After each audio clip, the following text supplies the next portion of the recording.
on taccup.com.au and the Red Time Sport iPhone app. This is Australia's premier under-18 footy competition. The TAC Cup, live and exclusive on TAC Cup Radio.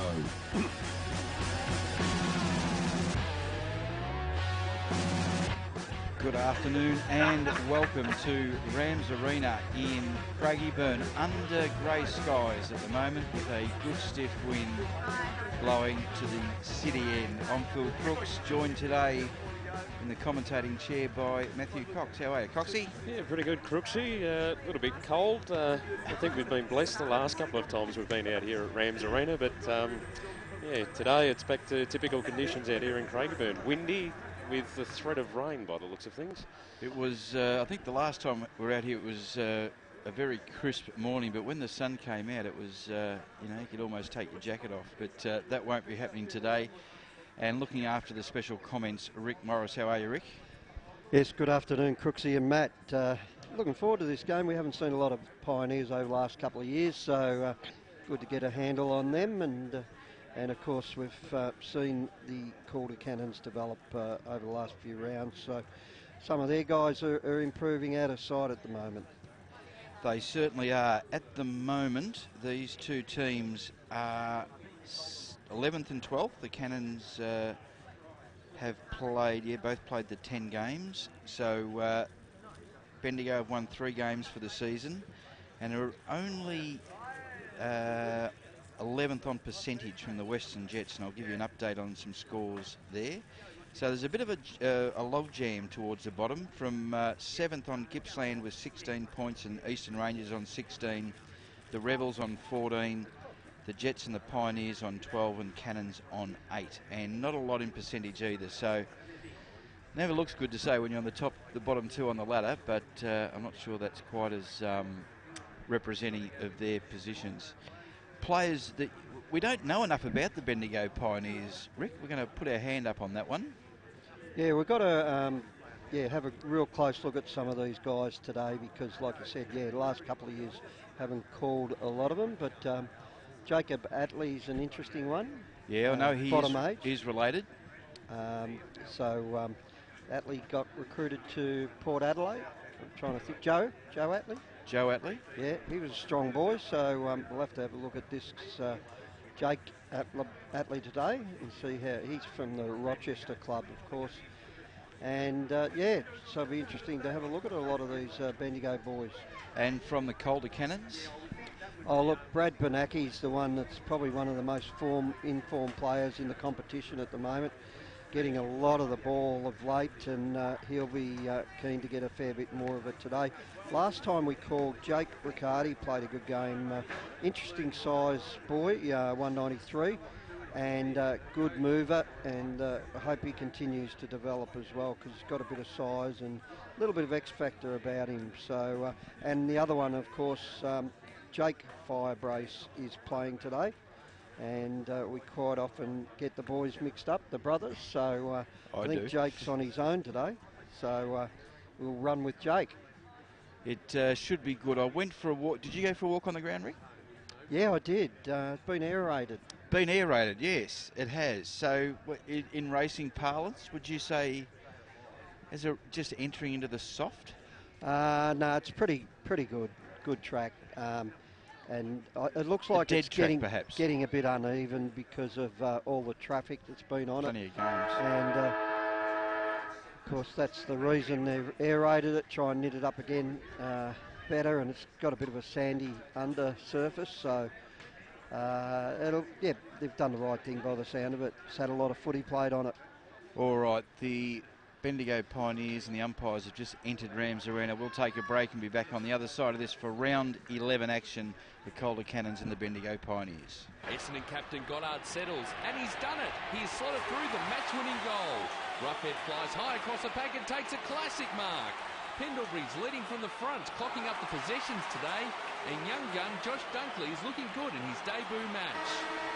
NG, the power behind Gippsland Power. For the past 19 seasons, NG, Loy Yang B and Hazelwood has been kicking goals with Gippsland Power as major sponsor. Gippsland Power, the backyard playground of tomorrow's future stars. Go Power! If you love your under-18s footy and want to know more about the future stars of the AFL, then check out AFL Draft Central. AFL Draft Central is the only AFL draft-focused website providing draft profiles, power rankings, video highlights, exclusive interviews and all the stats you need on the up-and-coming stars of the TAC Cup. To check them out, visit afldraftcentral.com.au, like them on Facebook or follow them on Twitter at AFL Draft Central. AFL Draft Central, proudly supporting TAC Cup Radio. Technica is an Australian company that's been importing Italian-made and European-designed cooking appliances and white goods for almost 20 years. Technica appliances are a fusion of cutting-edge technology and contemporary design, providing a high level of style and sophistication to any kitchen. This is why so many leading architects, developers, interior designers and builders use Technica appliances, because like their customers, they want the very latest in innovation and quality. Technica, proud sponsor of the Northern Knights and TAC Cup Radio. For all your workwear, head down to Cowboys Cash and Carry, Unit 1, 169 Settlement Road, Thomastown. High-vis long and short-sleeve work shirts, just $5. Expect to pay triple elsewhere. High-vis wind cheaters in fluoro, orange or yellow, just $8. Sizes all the way up to 5XL. If you mention this ad, they'll throw in a 3-pack of work socks free. Cowboys Cash and Carry, Unit 1, 169 Settlement Road, Thomastown. Proudly supporting TAC Cup Radio. The Red Time Sport iPhone app is here and ready to download. The app allows you to listen to the different sports BPM Media broadcasts wherever you are in the world, including VFL and TAC Cup Radio and a whole lot more. You can interact with the commentary team in real time via the Red Time Sport iPhone app feedback and social networking buttons. Plus check out upcoming broadcasts. Catch up with the latest sports headlines from around the world via the Sports News button. The Red Time Sport iPhone app. Download it from the iTunes Store today. Visit bpmmedia.com.au for more details. TAC Cup Radio has its own Facebook page. You can find it by searching for TAC Cup Radio.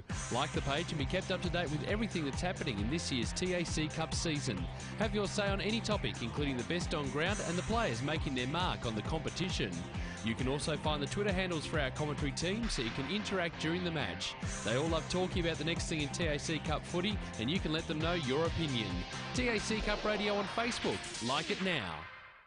FootyProfit.com is your go-to for everything AFL online, including some of the best under-18s coverage across Australia.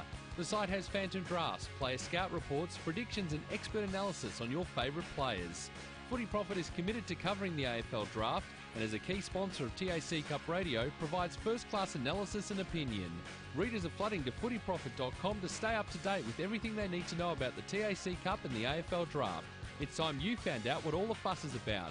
Visit footyprofit.com. Nixon Finance has been running in the Plenty Valley area of Greensborough for over 20 years. As your financial consultants and brokers, they specialise in all your equipment and vehicle finance needs. Home loans, business loans, commercial property loans. They deal with all the banks and get the right loan that suits your needs. Call Phil Smith during business hours on 9435 2600 or email nixonfinance@bigpond.com. On taccup.com.au and the Red Time Sport iPhone app, this is TAC Cup Radio. Back here at Rams Arena, we are 4 minutes away from the bounce, the Bendigo Pioneer boys, in their traditional strip of navy blue with sort of a, what would you call that, like a pale blue and yellow band and then sort of yellow at the bottom. Gold, maybe gold being the Bendigo area, Rick. Could be. The Calder Cannon boys are just about to enter the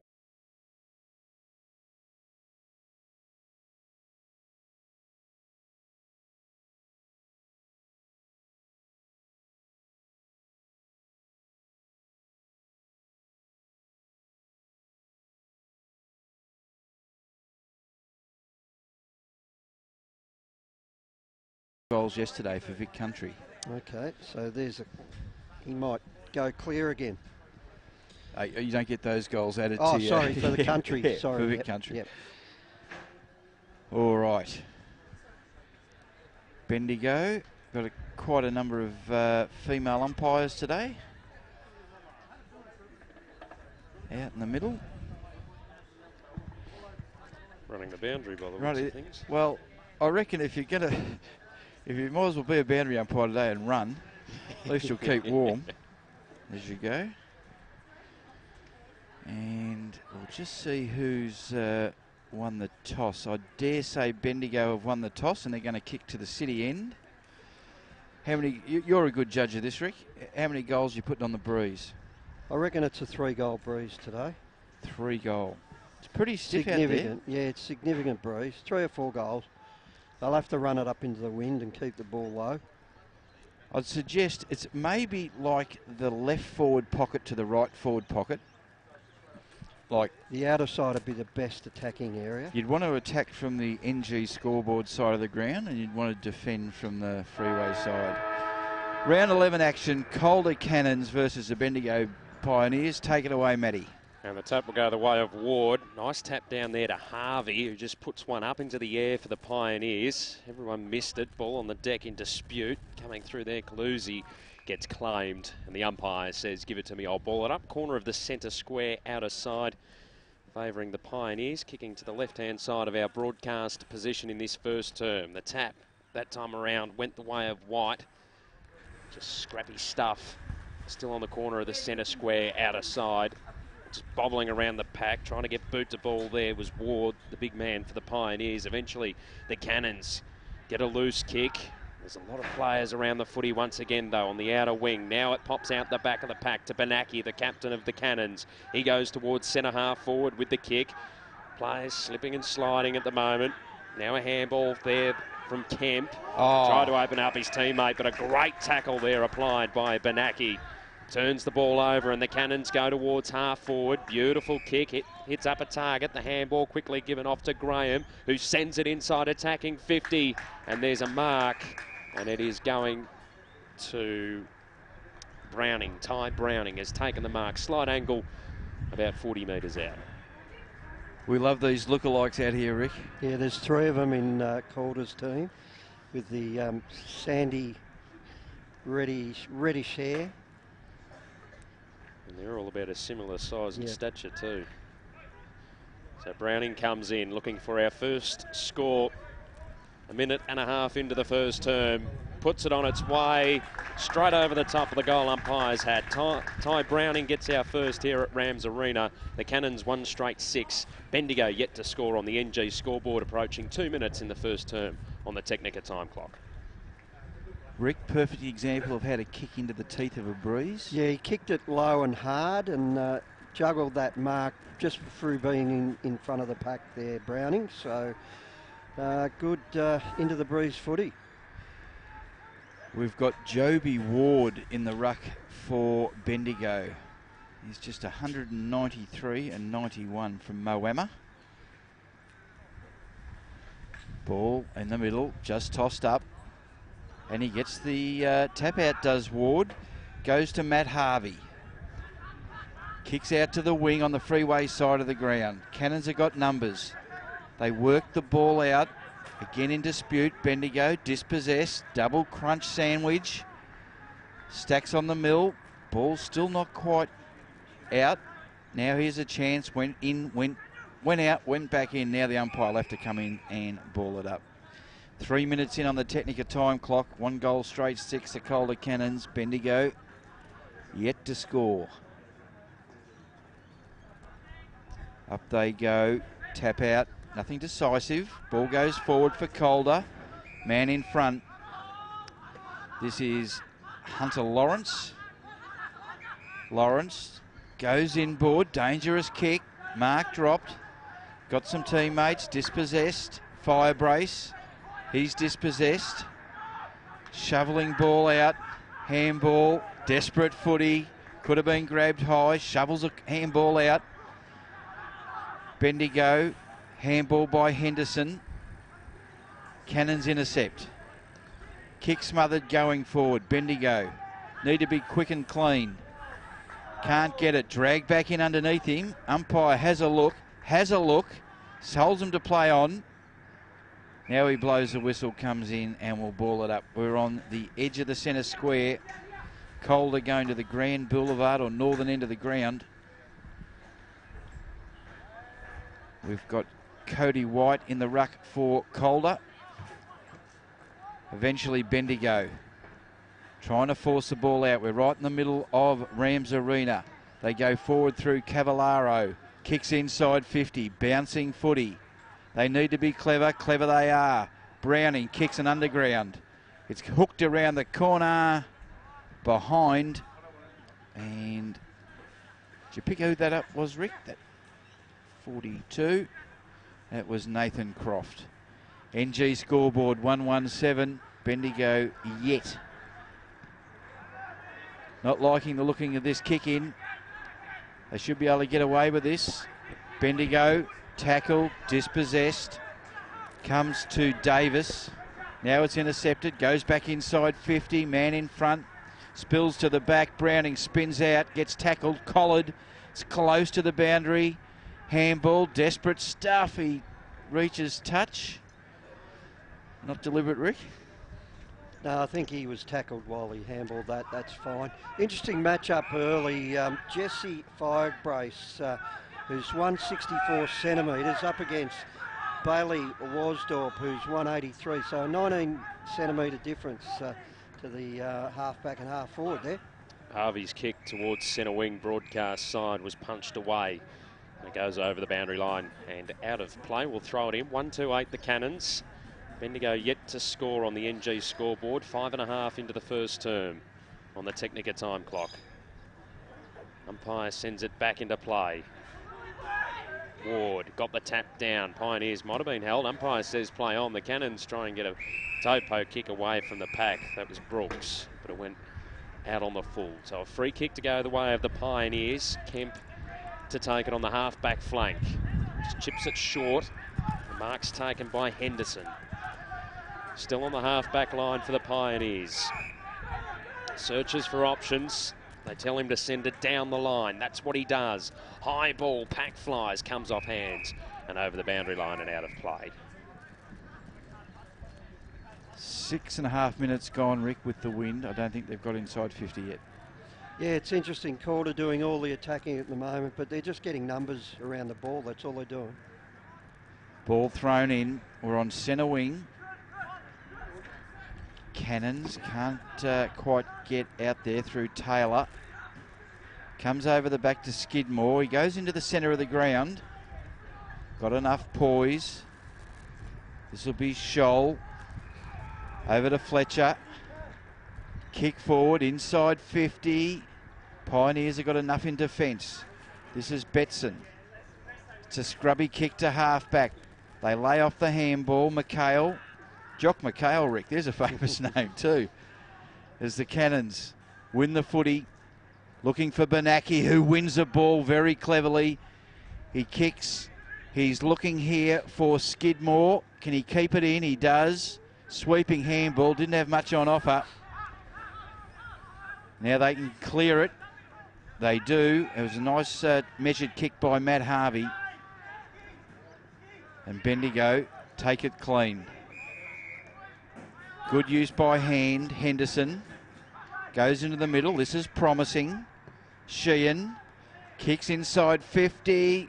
2 bites of the cherry. Can't take it the second time. Nice clearing kick. Oh, it's intercepted. Bendigo. They'll send it back from whence it came. This is Atley. He goes inside 50. Comes over the back. Goodwin grabs it.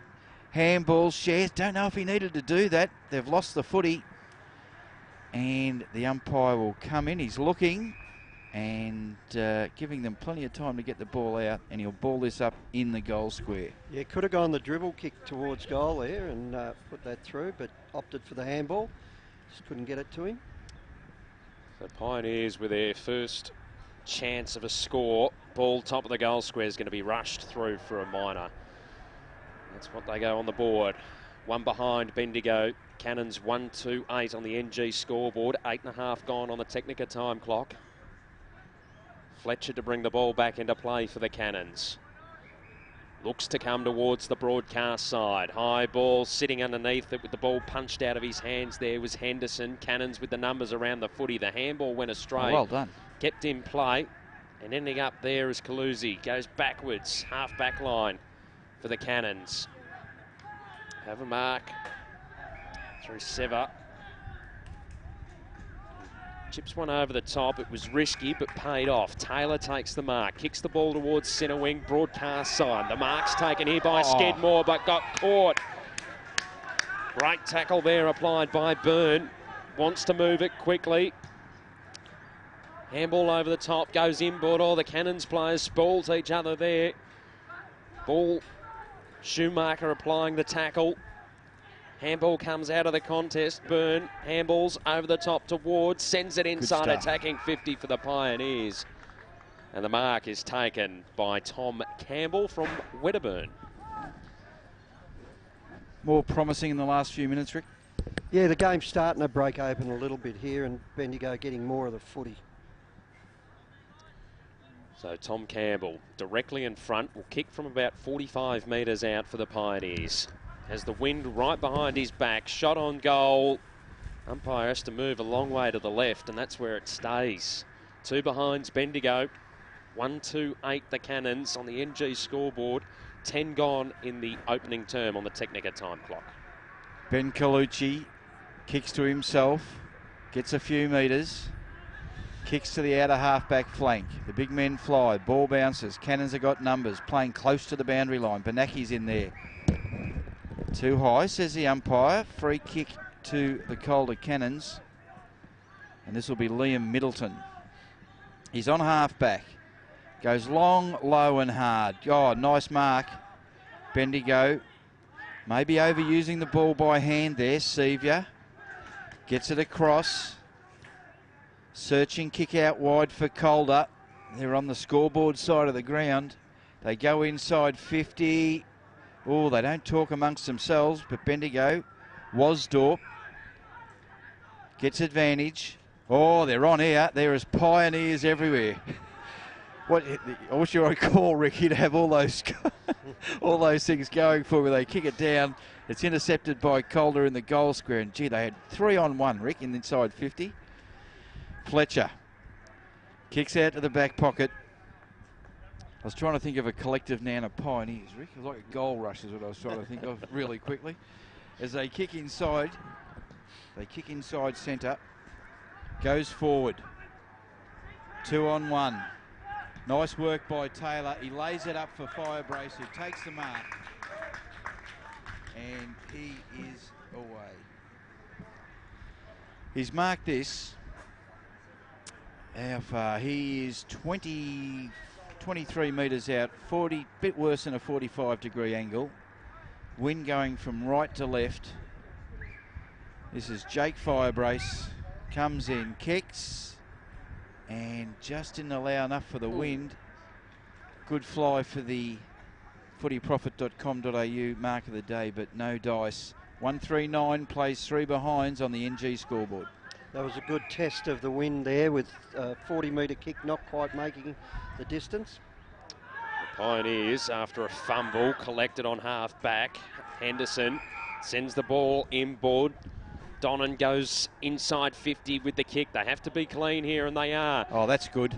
Byrne kicks the goal the Pioneers needed, and we're all square here at Rams Arena. 139 apiece on the NG scoreboard. An AFL Draft Central goal of the day contender for mine. Don't have the stats on this boy, but he's a big lump, and he's been prominent early doors. That was a beautiful kick, piercing kick, and strong left foot there. Didn't allow the wind to take control of that footy. Good to see them on the scoreboard. Now in the ruck, Daniel Hanna from the Aberfeldy Club. He'll be up against Joby Ward for the Bendigo Pioneers. 13.5 minutes into the first quarter on the Technica time clock. Getting the ball out for the Cannons is Colucci. He kicks to half forward. Mark just spilt there by Middleton. Got enough poise. Kicks it long, low and hard. Handball out wide to no one in particular. Fair bump. Ball comes out. Croft kicks into the middle of, in the heart of 50, but it is all Bendigo. Just seem to have settled a tad. Bailey Worsdorp. They want to get the ball moving, but need to be just a little bit cleaner in execution here. They're not coughing the ball up, but just giving Calder a chance to win it back, and now the ball will be thrown up right on 50, Cannons end of the ground. Great harassing there by the Calder forwards to keep it inside 50 there.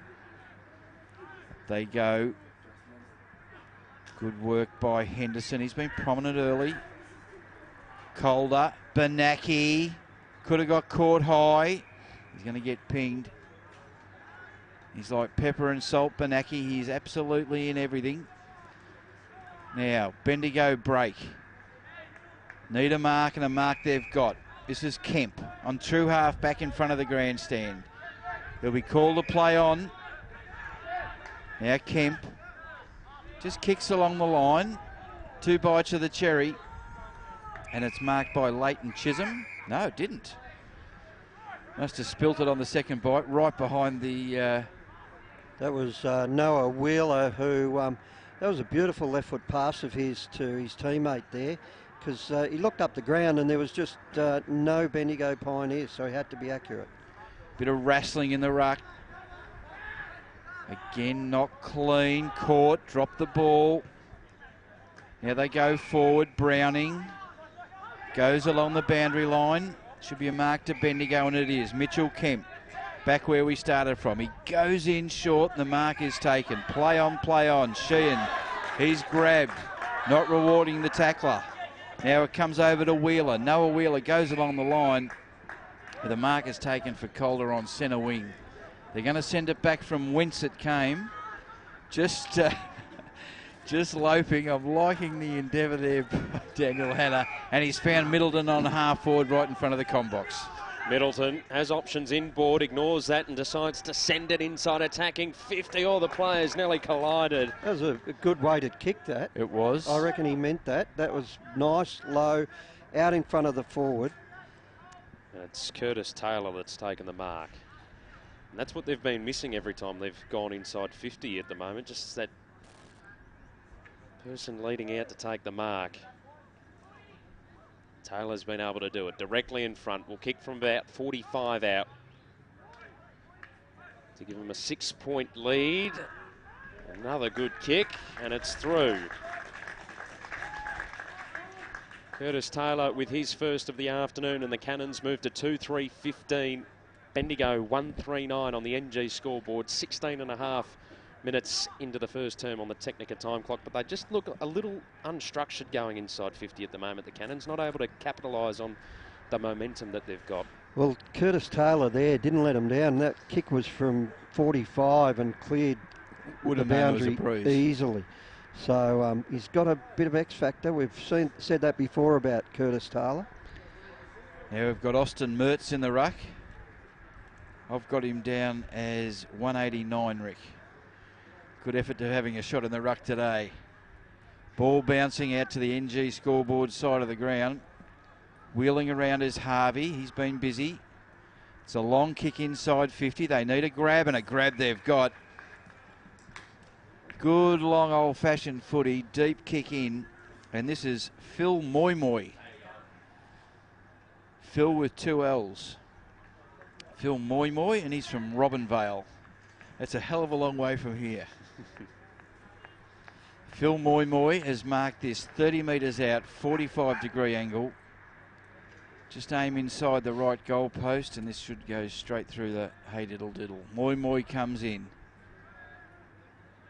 Lays back on it. Bit of a helicopter. Doesn't matter, straight through the middle. He's got the Pioneers second. Bendigo Pioneers tied all up on the NG scoreboard. 2-3-15 to the Calder Cannons. 2-3-15. 18 minutes in on the Technica time clock. Nice kick off the boot, I thought. Beautiful kick for goal. Pretty straight. Straight as a die. Umpire did not move. And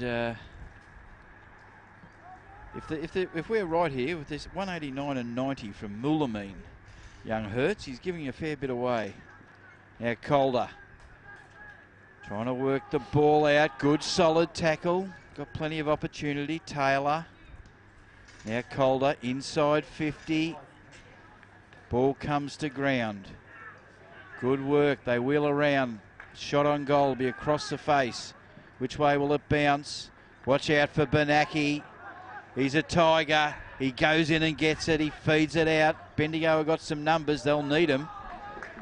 And the umpire looks. Gee, they're letting it go today. Bendigo throws the ball out. Taylor gets it out. Slinging kick by Topham. It's a chaos ball inside 50. Bendigo lead the charge. Not sure if that's a legal handball, Ricky. No, that's a throw. Eventually, Matt Harvey gets it, kicks it in the centre of Rams Arena. 3-on-2, the Pioneers. They're working hard, the boys. In underneath it, feed it out. Underneath. This will be Clohessy. Eventually it comes out. Calder. Kicked inside by Topham.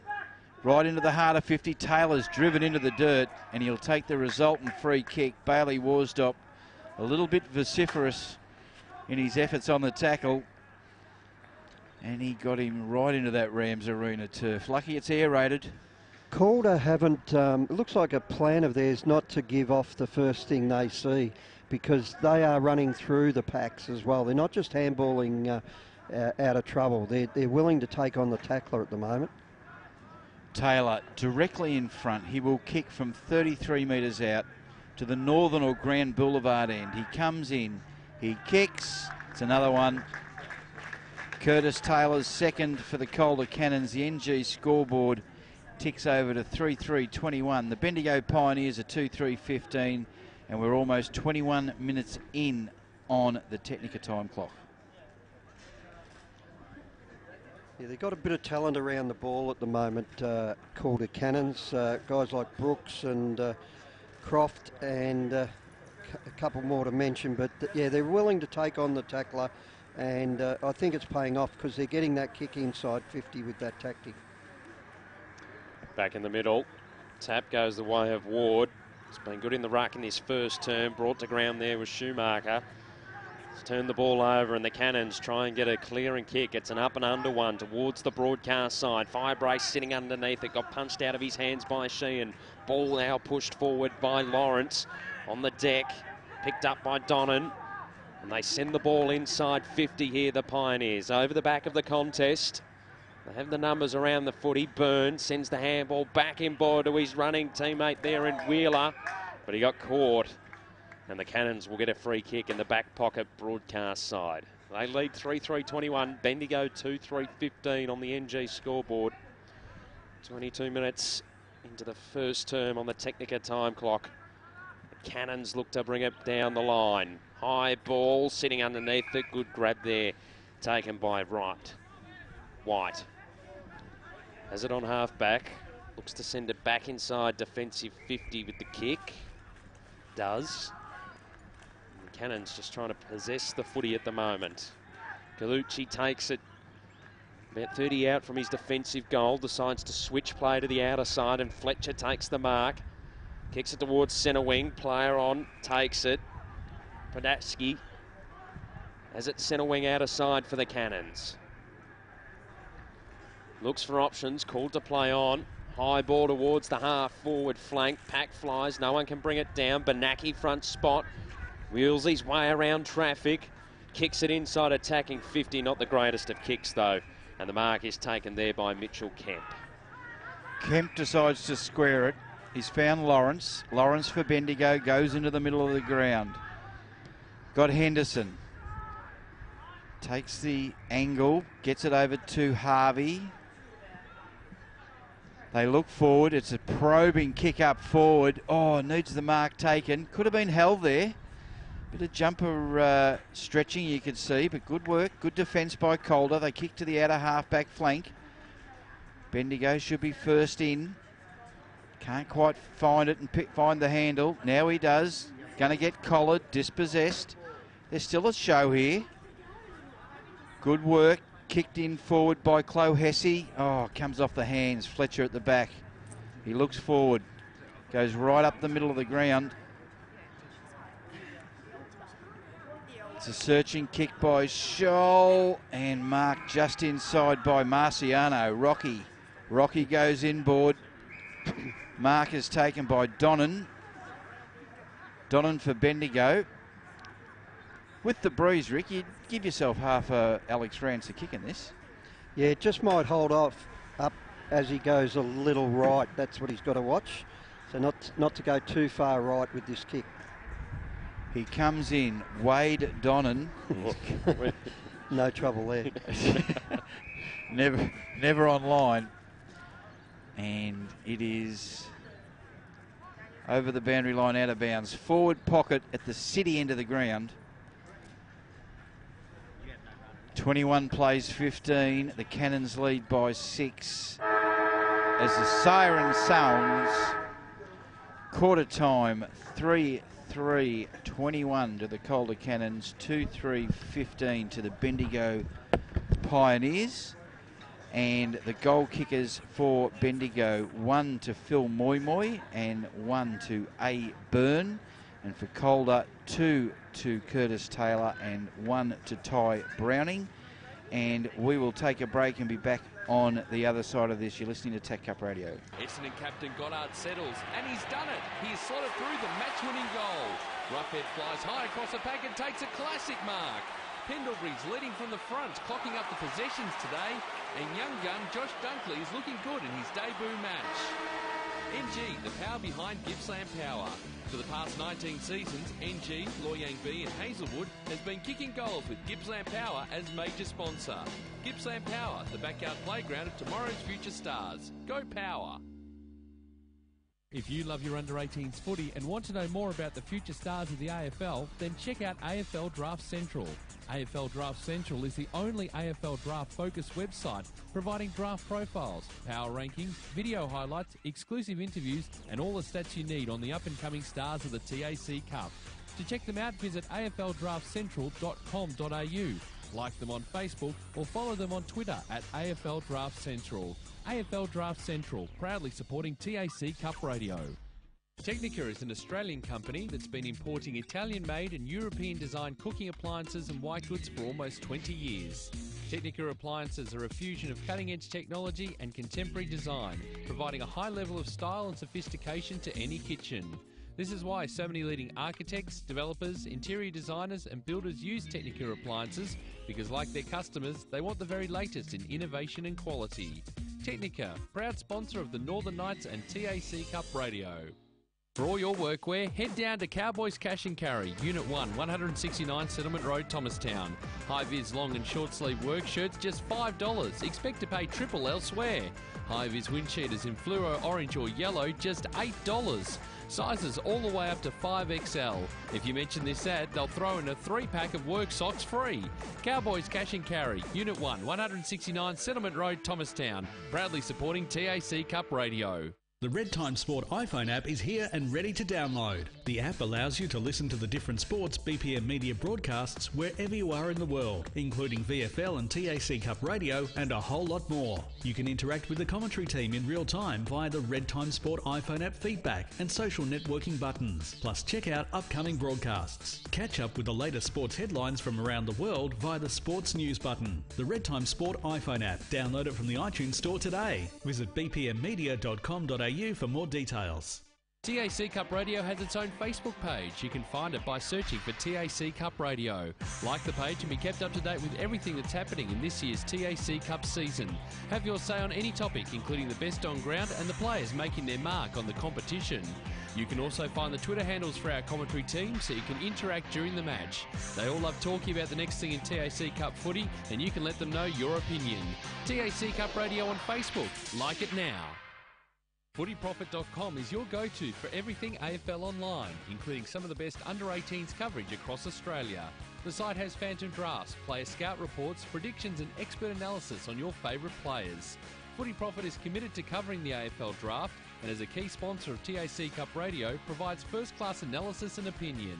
Readers are flooding to footyprofit.com to stay up to date with everything they need to know about the TAC Cup and the AFL draft. It's time you found out what all the fuss is about. Visit footyprofit.com. Nixon Finance has been running in the Plenty Valley area of Greensborough for over 20 years.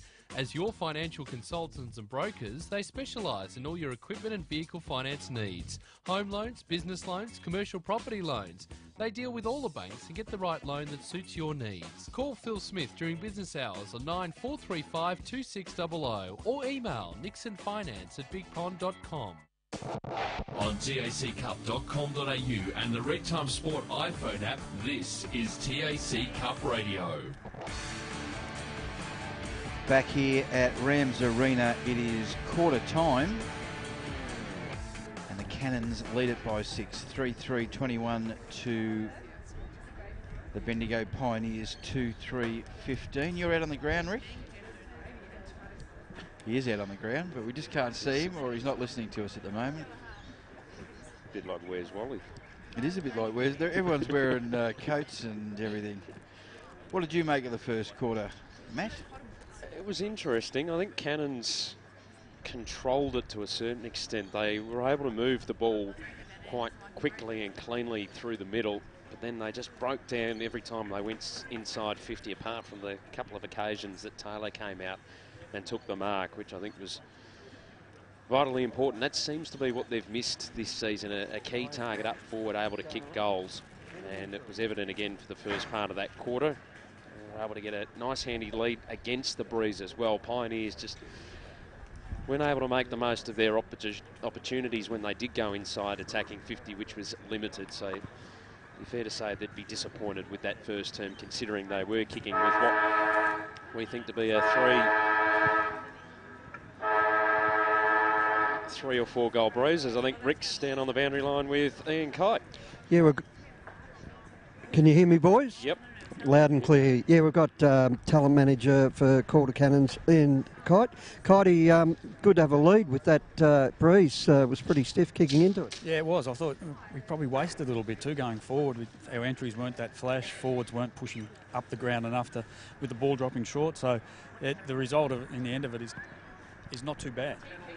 And you're not overusing the ball in traffic, I noticed. You were sort of willing to take on the tackler and then kick it to the leading forward. I think our pressure's been good around the ball, which has helped us. So, we want to get the first one out and then get the ball moving. I think it's going to be important this quarter to be able to get it down forward quickly. If Hannah, Curtis Taylor marking the ball extremely well at the moment and getting in front and giving us good usage up forward. So if we can continue that, not just hope the wind's going to do it. Yeah, well, you don't want to just kick and bomb away, do you? You want to be able to get it out in front.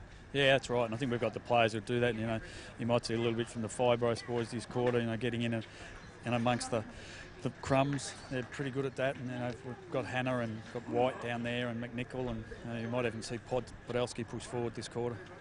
Good start. Interesting quarter coming up. Thanks, Ian Kite. Good work, Rick.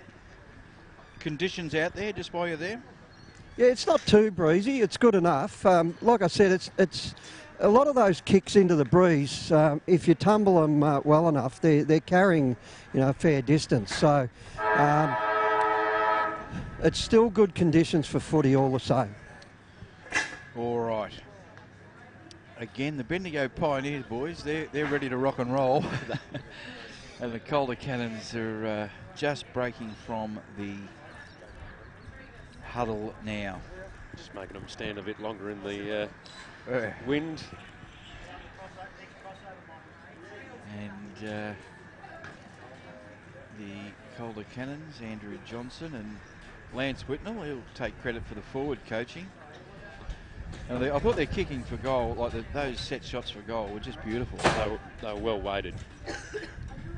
Just done. And accurate too. They didn't drift at any stage. No. Just straight in the teeth of the wind, good use. Which is always easy on radio, but just good ball drop. Yeah. It's not letting the ball sort of get away from Good control, and they'd have good practice of that out here too, the Cannons. All right, we're back in the middle.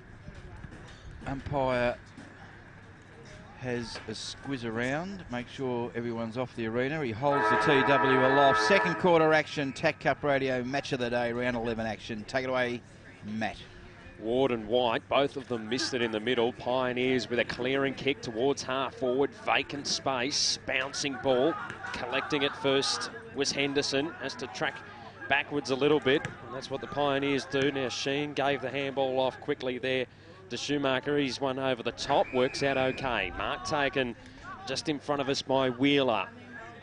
Good kick, hits up a target. Mark taken by Mertz. Gave the handball off immediately, and a kick inside 50. It was okay, but the Cannons defender was able to get a fist involved. Brought the ball to ground. Pioneers fighting for it inside 50. Ball just bobbling around. Benaki again, bustling his way through the pack. The handball comes out. The Cannons kick towards the broadcast wing. Browning close to the line. We'll see the ball over and out of play. We'll throw it in just in front of the Cannons interchange bench. They lead by a goal. 2-3-21 plays 3-3-21 plays 2-3-15 on the NG scoreboard. A minute into the second term on the Technica time clock. Benaki just waiting for the ball to come out. Was able to collect and dish the handball off quickly to Scholl. The Cannons try and move it forward. Benaki, he just fumbled it there. Opened an opportunity for Harvey. He goes towards the half-forward flank. Good work in the contest, maybe. I tell you what. By Galuzzi. Also wearing the long sleeve this afternoon. Just two players out there at the moment. The mark is taken by White. Centre wing broadcast side for the Cannons. It's a wobbly ball that will go over the boundary line and out of play between centre wing and half forward. Here's one for Gabe, if he's listening out there, Crooksy, the Henderson twins. One's born on the 20th of October 1999, Bailey, and Darby's born on the 13th of March 1999. And they're from different towns. Yeah. It was a difficult pregnancy at the best of times. All right, good work. They go forward here through Cody White. Man in front, ball dropped. Oh, snap by Taylor. Comes around, caught, marked right on the line for the Bendigo Pioneers by Mitchell Kemp. Got all the Rams Arena ahead of him into a stiff breeze. This will be a good test for the Pioneers. Got to work this. They're working their way around the boundary. And they've found the boundary. Around the grounds, Murray Bushrangers 16-4-100 have defeated the Eastern Rangers 11-18-84. Taken a hit over this period, the Eastern Rangers, haven't they? A lot of boys playing in the champs. Now Calder with the free kick. Kick to the square. Jeez, kick to the square. Take that back. Brooksy, he's put through an AFL Draft Central goal of the day. That looked a goal off the boot as soon as he kicked it for mine, and it just kept carrying with the breeze. Beautifully weighted. Ben Colucci for the Calder Cannons, and that's just come out of nowhere. That is a great goal. So he was outside 50 at the outer side of the ground. Yep. Close, not far off the boundary, probably about 10 metres in, and the breeze just did it nicely from there. Had it right behind his back. And the Cannons have a nice little buffer early stages in the second term. They try and control the ball out of the middle. No one's got the clearance away yet. Caluzzi again involved. Got the handball out of the pack. Brooks tries to switch it across the outer side. Benaki had it punched out of his hands. Bendigo just trying to push it inside, attacking 50. Benaki getting back for the Cannons. Tries to wheel through traffic. Got the handball away just in time. Sever on the half-back line. Sends the ball towards the middle, and the mark is taken out there by the Cannons. They send the ball inboard. The mark will be taken by Graham. He wants to move it quickly. They've got players on everywhere here, the Cannons. Shot on goal. Goes through for a minor. And that was from Skidmore. The Pioneers bring it back into play quickly. Schumacher takes it in defence. Comes across to the broadcast side. Just a little wide there. Marciano, he keeps it in play. And his teammates able to do well. They kick it towards the broadcast wing. Mark is taken here by Beatson. He'll chip it short. Players and a couple on offer. Clossy takes the mark. Wants to send the ball towards centre half forward. Pioneers with the numbers. Harvey sends it inside 50. Good fist there applied by Cavrello. And he gets the handball over the top to Scholl, who sends the ball outside 50. And they've got a mark on half-back, the Cannons. Two half-back. They got the breeze in the second stanza. They kick inboard and find Brooks between centre and wing. He kicks to the 50. They're looking for a mark. Taylor flies. Can't quite take it. Comes to ground. Double tackle. Ball spills to the dirt. Now they're trying to work the ball out. Good work by Henderson. They go out wide. This is Marciano. Marciano gets it across and finds Lloyd. Lloyd goes along the boundary and Kemp. Rick, I'm expecting Marciano to be very tough and Schumacher to be very fast today. I don't know why. As the ball comes forward and Colucci takes the intercept mark. Colucci squares the ball up looking for Scholl. Bit of a lazy kick. Good work. The Pioneers are half a chance here. Oh, good mark. He plays on, kicks, and that is an AFL Draft Central goal of the day to Lewin Davis, who was running with the same direction as the footy, stuck out the right Duke, just got the Sherrin in it, grabbed it, evaded his opponent, put boot to ball, and it is through for the mighty Pioneers' third goal. They move on to 3-3-21 on the NG scoreboard. The Calder Cannons are 4-4-28. We're almost 7 minutes in on the Technica time clock. Yeah, I think it was the right call to play on. He just grabbed it in that one hand and the motion just threw him forward towards the goal square, so he had to keep going with it. And really good skills shown on that occasion by Lewin Davis. So Pioneers peg one back. 7 minutes into the second term. 4-4-28 plays 3-3-21 on the NG scoreboard. Umpire puts it up back in the middle. Ward again gets the tap for the Pioneers. It's going to be all wrapped up though from the contest, and the umpire says, give it to me, I'll ball it up. Just forward of the centre circle for the Cannons. Kicking with the breeze in this second term. White sticks his hand up for the ruck contest, but Ward beats him out. Cannons, though, with the numbers around the footy. They just work it by hand back to Colucci. High ball, wobbly ball towards centre wing. And in the end, it's Byrne in the best position for the Pioneers. Trying to sell a bit of candy to get around Firebrace. Got caught. Handball over the top to his teammate who sends it towards the top of the 50. And the mark is taken here by Campbell. Tom Campbell looks for options, decides to bomb it in long towards the hot spot. Pack flies, punch from behind. Colucci front spot took it, but got claimed immediately. The handball goes backwards, and they're able to work it away through Brooks. Got the handball over the top, and they spot up Benaki at centre half forward, and he's got space, takes a bounce. Drew the man towards him. Gave the handball over the top to Browning. Browning puts it towards half forward on the outer side, and the mark is taken by Podzatsky. Goes inside attacking 50 with the kick. Pioneers front spot. Can't take the mark, but they're able to keep the ball in front of themselves. Handball given off there to Ward. In trouble. Turned it over. The Firebrace brothers try and link up, but they fumbled. Cannon still with possession of the footy. Graham pops it over the top to his captain. And Benaki will have a shot on a 45-degree angle.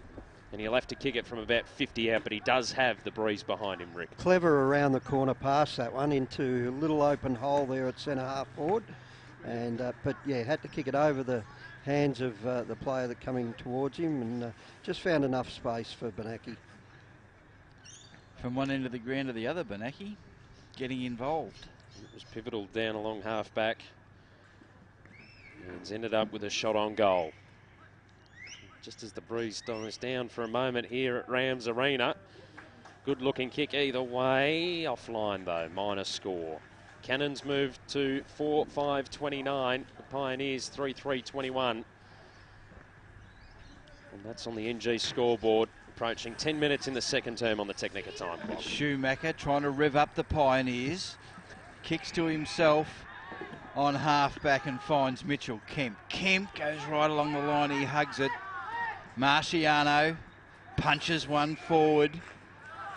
Now they come over, just a little bit slippery with the ball. Wheeler on his left hand. Good work, Henderson. Need to release, need to be quick. They go forward through Lloyd. It's a bouncing ball inside 50. Byrne, rugged and tough, got plenty to beat. Can't beat them all. Middleton grabs it, runs off half back. Squares the ball up to centre wing. They poise, they kick to the top of 50, they kick to a vacant sort of 50-metre area. No one in particular. Now they're a bit of a chance. Ball comes over. Here's Browning, has one look and puts it straight through the middle. Generous applause from the Calder supporters as they move on the NG scoreboard to 5-5-35. The Bendigo Pioneers are 3-3-21, and we're 11 minutes in on the Technica time clock. Just did it a bit too easy for my liking, that one. No, there should have been a bit more pressure around the ball there from the Pioneers. It was a vacant 50 almost, wasn't it? Just a lob. And they all came with a rush, the Cannons. They're able to get a goal. 11 into the second term. Ward again, the tap. Straight into the hands there of Schumacher, who sends it forward for the Pioneers. Wheel around on the right boot. High ball inside, attacking 50, looking for Byrne. Got punched out of his hands. Front spot there, Davis. Oh, like this. Centres the ball, but it's offline. Minus score. Pioneers move to 3-4-22. Calder 5-5-35 on the NG scoreboard. 11 and a half into the second term on the Technica time clock. Cannons look to bring it back into play. It's a wobbly one off the boot. Goes down the corridor. Browning coming through. Gave the don't argue, then got caught. Handball over the top. Worked out to Middleton. Moved it further afield. Cannons try and get in a bit of space. Fletcher gave the handball over the top to Daniel. He sends the ball towards forward. Was searching for Firebrace, but it was too short. Turned over. Pioneers move it back towards centre half forward. Pack flies. Coming across, taking a good grab there is Cavallaro. He goes further afield. The mark taken out wide by Walsh. He goes towards centre wing outer side where Browning takes the mark. He goes towards the half forward flank on the outer side, and the mark is taken here by Pazatski. I'll get that right eventually by the end of the day. He's about 60 from home. Long ball off, Benaki takes it at the top of the goal square. What a beautiful kick. Player, Benaki. He had a man coming towards him then, but didn't shirk it. Didn't flinch. Put his arms out as far as he could get. Still had the skill to gather the ball in with that mark. Excellent player. And equally as good a kicker too. Yeah, he opted not to go the shot. Went to the top of the square, and it was the right option. So Benaki comes in and puts it through for the Cannons. They move to 6-5-41. Bendigo 3-4-22 on the NG scoreboard. 13 and a half minutes into the second term on the Technica time clock. AFL update for everyone out there. 8 minutes and 44 seconds into the third quarter. Geelong 5-6-36 to the Dockers 9-3-57. I give up. I surrender. I'm out. Take my tipping money. I am no longer entering into this any It's further. not over yet, but it wouldn't surprise if there was another gotta be upset, kidding. would there? There's something wrong. I cannot get the hang of it at all. All right, we're back in the middle. Up they go. Ward gets the tap. Bendigo. They're a chance here. Oh, sells himself into trouble. Now Calder caught. I've liked Harvey's game so far. Gee, he had a few steps before he got tackled there. I know, Matt Harvey. He's been one of their best for Bendigo. Matt Harvey in the middle. From Strathfield Say, which is just near Bendigo. Comes out. They go forward through Ward. Nice mark taken. Moi Moi. Phil Moi Moi just lobs it. Looking for Byrne. Good defensive punch. Not out of it here, Bendigo. Ball comes out the back. Walsh. Colucci. Moi Moi again. He's just inside 50. Plenty of fills. He goes, no, I reckon I'm half an Alex Rance to kick this one. It's a very tight angle. We're right behind it. Middle of the points.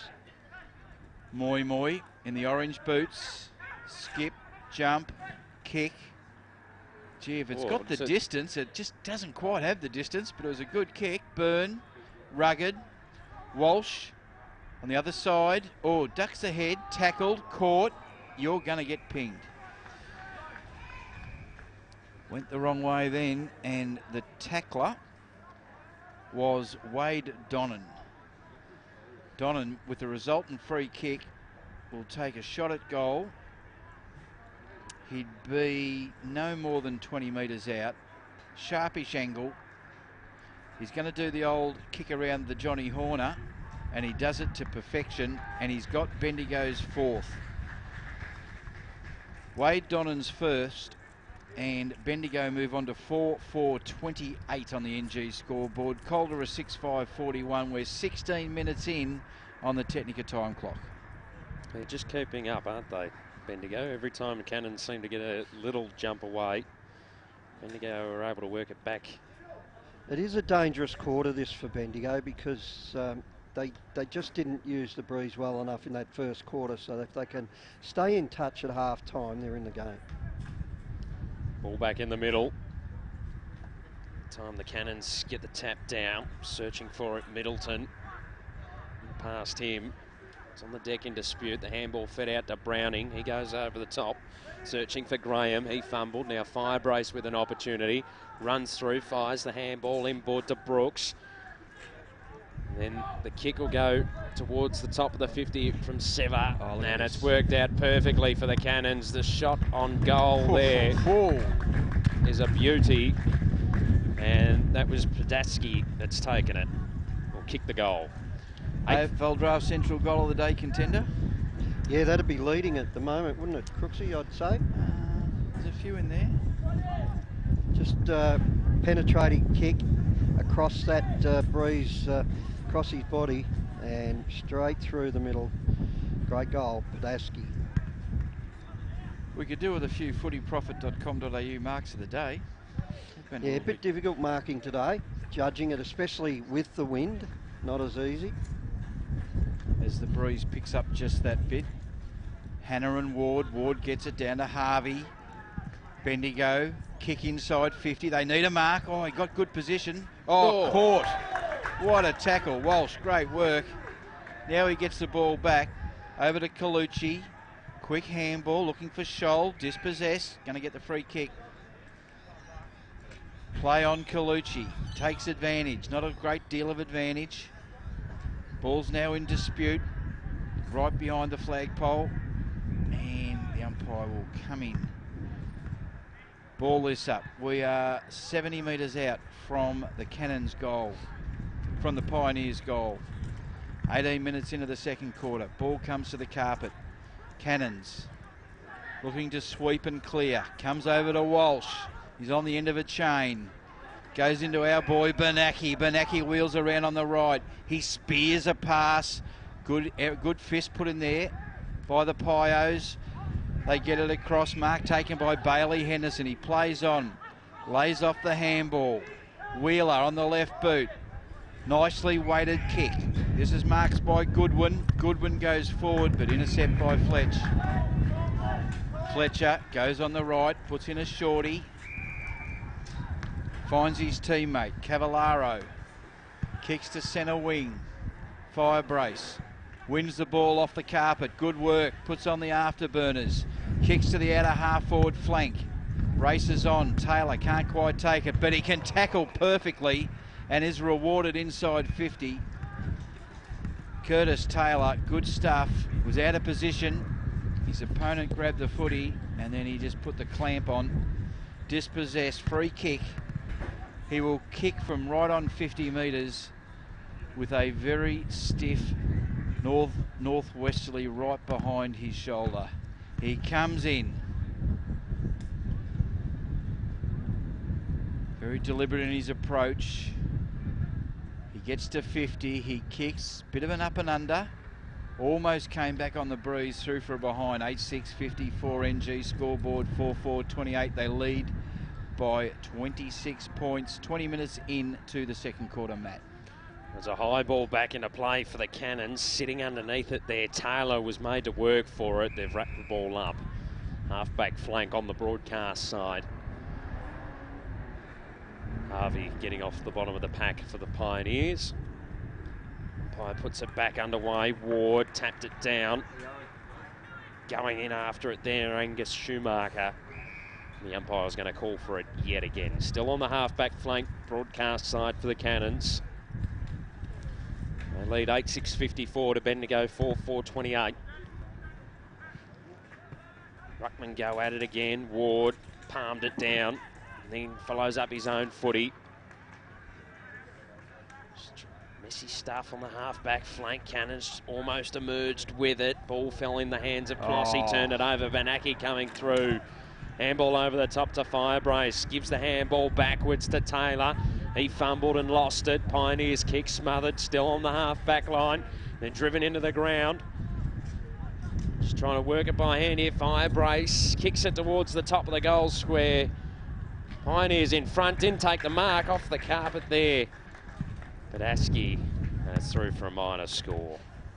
I'll get Rick to give you some elocution lessons at half-time over Pajaski's name. I'm going to need it. Man, Rick's famous for his pronunciations. All right, ball in dangerous territory. Bendigo.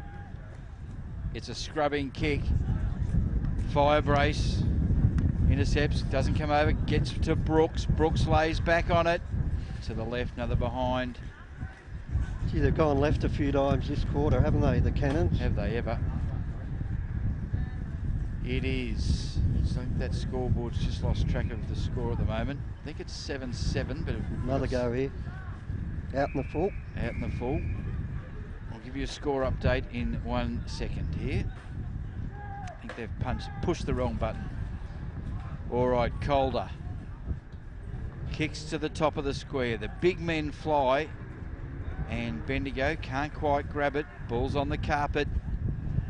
Bendigo just trying to shovel it out. Eventually they do. No. But it's Firebrace. Oh, I'm worried. I'm nervous. It's close to the boundary line. He tackles him over. And it's through for another rush behind. 7-7-49, 4-4-28. Bendigo take it. This is Chloe Hesse. He kicks it square. They've got to hit those targets. They're putting their teammates under a hell of a lot of pressure. Tackled, dispossessed, bounced away, snap into the middle, and the mark is taken. Looks like Padaski again, is it? This is Mitchell Padaski from the Aberfeldy Club. 190 and 82. He's directly in front. Just those little squaring kicks. I mean, there's pressure no matter where you are on a footy ground, but they're as least under pressure as you can possibly get. You've got to hit your target. Ball bouncing. Players have got guys running at them. Pajaski, oh, they got away with one there. Another behind. 7-8-50 to 4-4-28. Just take that on advisement. Might be just having the score checked at half-time. Bendigo bring the ball back in. Close to half-time. It's 23 and a half minutes. The Pioneers get it out of the danger zone. Kick to centre wing. They've got some run. Back pedal. Now they're in Barney rubble.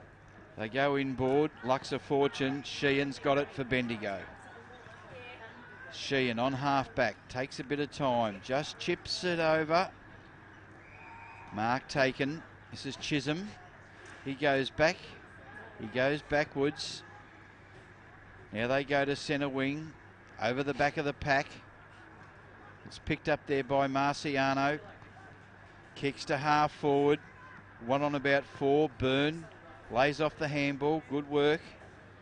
Solo efforts getting the ball up forward here. And Byrne comes in to give some assistance. Not hunting in packs.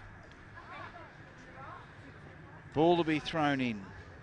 Half between forward pocket and half forward at the northern end of the ground. 24 and a half minutes into the second quarter. Calder by 22 as the ball's thrown in. Ball comes to the front of the pack. Colucci. Bendigo just pushed off his kick, and the ball will roll over the boundary line and out of bounds. Just got to muster up something here, don't they, Bendigo? Try and pinch one late. Just to try and get a bit of confidence going into half-time. Here at Rams Arena, ball went over the back of the pack from the throw-in. Cannons with the numbers around the footy. It's an up and under kick for the Pioneers though, and it's fisted through for a minor score. There was a Fletcher fist, very familiar. Seen a lot of those over the years. Benaki takes the mark, back pocket broadcast side. 7-8-50 plays 4-5-29. Cannons up. as the halftime siren does sound here at Rams Arena. Cannons with a healthy lead at halftime. And Pioneers just unable to get on the scoreboard late, just to give them a bit of a spring into their step going into the main break. We'll go through the goal kickers for Bendigo. There is 4 goal kickers. They've given us their 4 goals. Wade Donnan, Lewin Davis, Phil Moy Moy and A. Byrne. Bernie's first name. And for the Calder Cannons, 2 apiece to Curtis Taylor and Ty Browning, and 1 each to Brad Benacki, Ben Colucci and Mitchell Pojaski.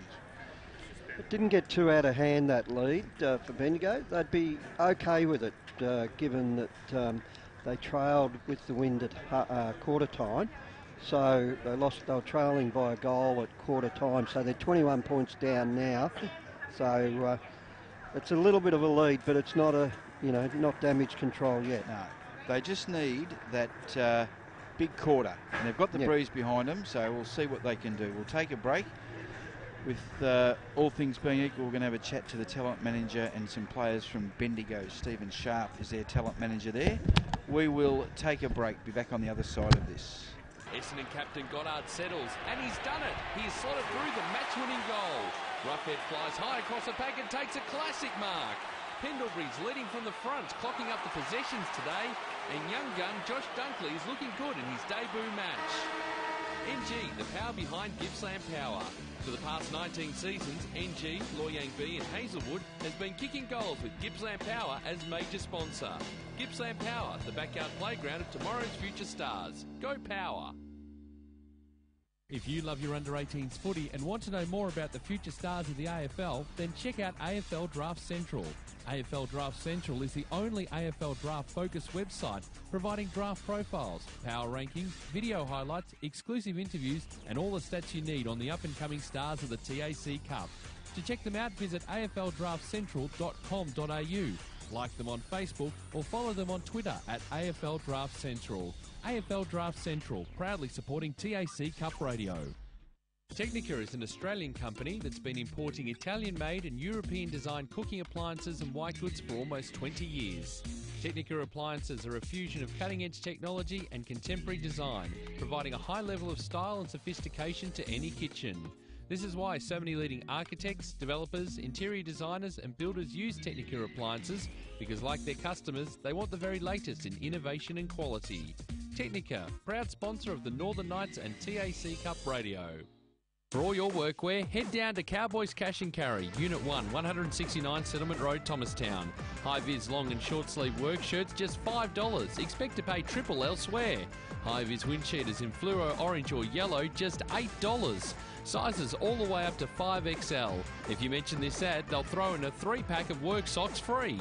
Cowboys Cash and Carry, Unit 1, 169 Settlement Road, Thomastown. Proudly supporting TAC Cup Radio. The Red Time Sport iPhone app is here and ready to download. The app allows you to listen to the different sports BPM media broadcasts wherever you are in the world, including VFL and TAC Cup Radio and a whole lot more. You can interact with the commentary team in real time via the Red Time Sport iPhone app feedback and social networking buttons. Plus check out upcoming broadcasts. Catch up with the latest sports headlines from around the world via the Sports News button. The Red Time Sport iPhone app. Download it from the iTunes Store today. Visit bpmmedia.com.au for more details.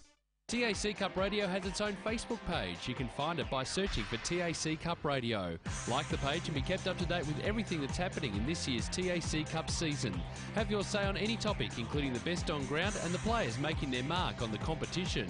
You can also find the Twitter handles for our commentary team so you can interact during the match. They all love talking about the next thing in TAC Cup footy and you can let them know your opinion. TAC Cup Radio on Facebook. Like it now. FootyProfit.com is your go-to for everything AFL online, including some of the best under-18s coverage across Australia. The site has phantom drafts, player scout reports, predictions and expert analysis on your favourite players. Footy Profit is committed to covering the AFL draft and as a key sponsor of TAC Cup Radio provides first-class analysis and opinion. Readers are flooding to FootyProfit.com to stay up to date with everything they need to know about the TAC Cup and the AFL draft. It's time you found out what all the fuss is about. Visit footyprofit.com. Nixon Finance has been running in the Plenty Valley area of Greensborough for over 20 years. As your financial consultants and brokers, they specialise in all your equipment and vehicle finance needs. Home loans, business loans, commercial property loans. They deal with all the banks and get the right loan that suits your needs. Call Phil Smith during business hours on 9435 2600 or email nixonfinance@bigpond.com. On taccup.com.au and the Red Time Sport iPhone app, this is TAC Cup Radio.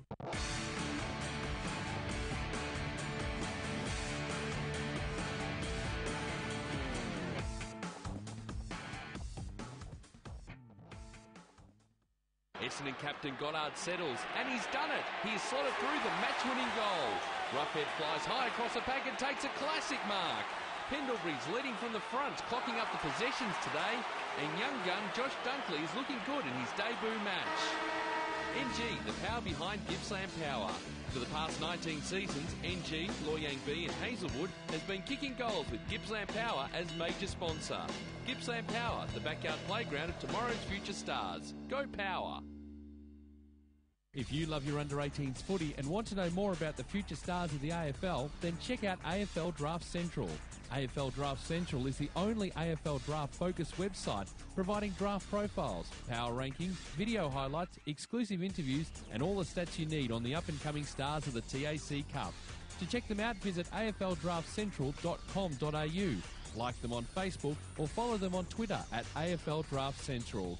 AFL Draft Central, proudly supporting TAC Cup Radio.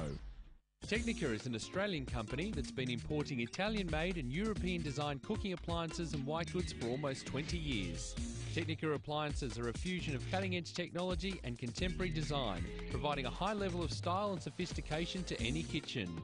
This is why so many leading architects, developers, interior designers and builders use Technica appliances, because like their customers, they want the very latest in innovation and quality. Technica, proud sponsor of the Northern Knights and TAC Cup Radio.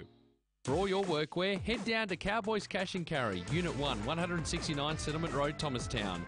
High-vis long and short-sleeve work shirts, just $5. Expect to pay triple elsewhere. High-vis wind cheaters in fluoro orange or yellow, just $8.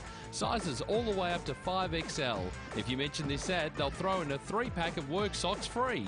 Cowboys Cash and Carry, Unit 1, 169 Settlement Road, Thomastown. Proudly supporting TAC Cup Radio. The Red Time Sport iPhone app is here and ready to download. The app allows you to listen to the different sports BPM media broadcasts wherever you are in the world, including VFL and TAC Cup Radio and a whole lot more. You can interact with the commentary team in real time via the Red Time Sport iPhone app feedback and social networking buttons. Plus check out upcoming broadcasts. Catch up with the latest sports headlines from around the world via the Sports News button. The Red Time Sport iPhone app. Download it from the iTunes Store today. Visit BPM Media. TAC Cup Footy Profit, Nixon Finance. On taccup.com.au and the Red Time Sport iPhone app, this is TAC Cup Radio.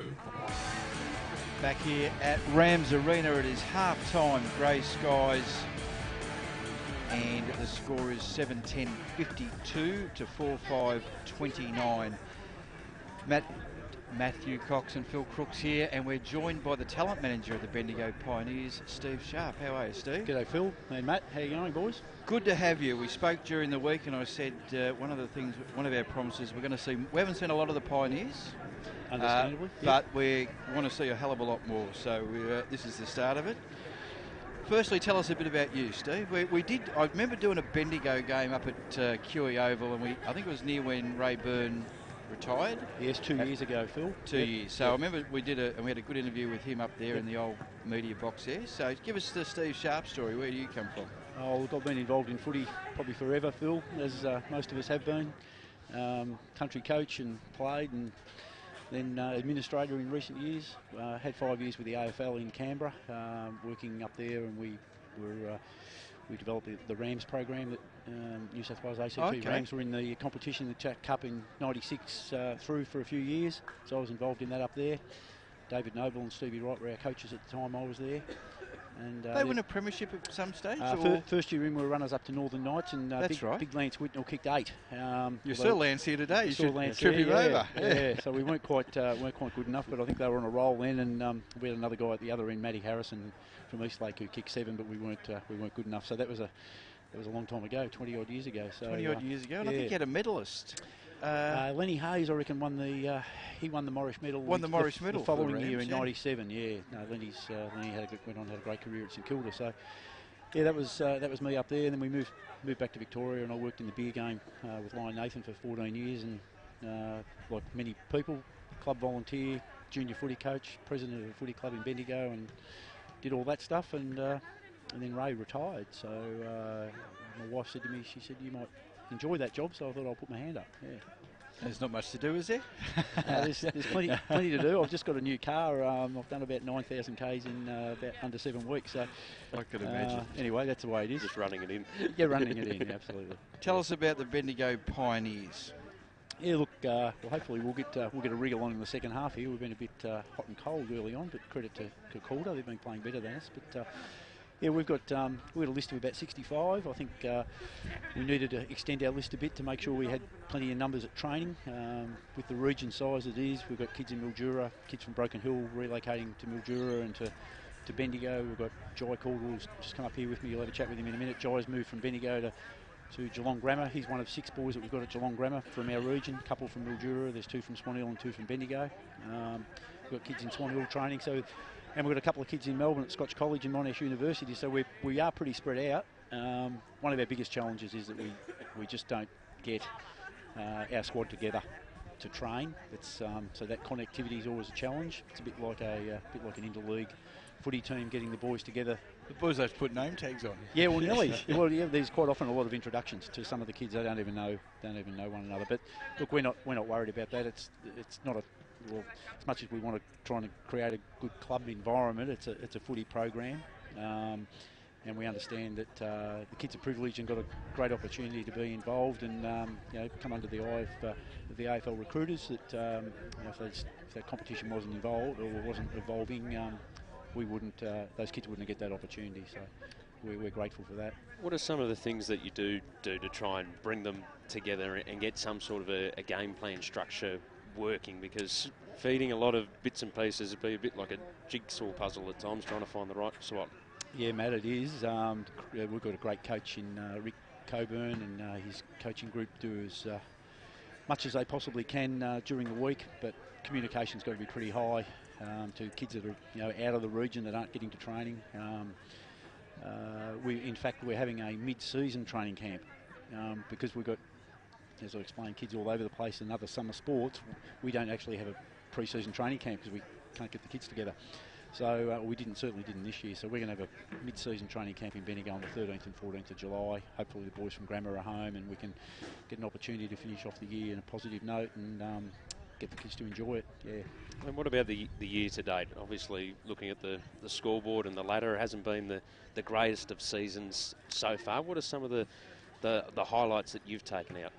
Yeah, I think the fact that we've become more competitive, I think apart from what potentially could have been a bit of a blowout against Geelong last week, we've been competitive in most games. I think we've probably had 4 or 5 games that have been decided by 24 to 30 points.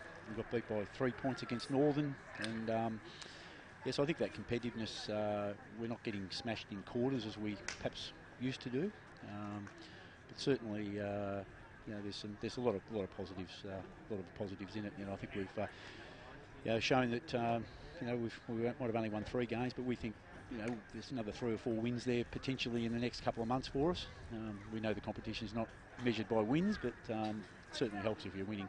Footy people are measured by wins. Yeah, no matter where, doesn't matter what it is. As soon as they put one of those things on the wing and start putting the numbers down, everyone wants to win. Yeah, look, I think we do. But footy in the Bendigo area, like blokes of my vintage and Rick's vintage, we grew up.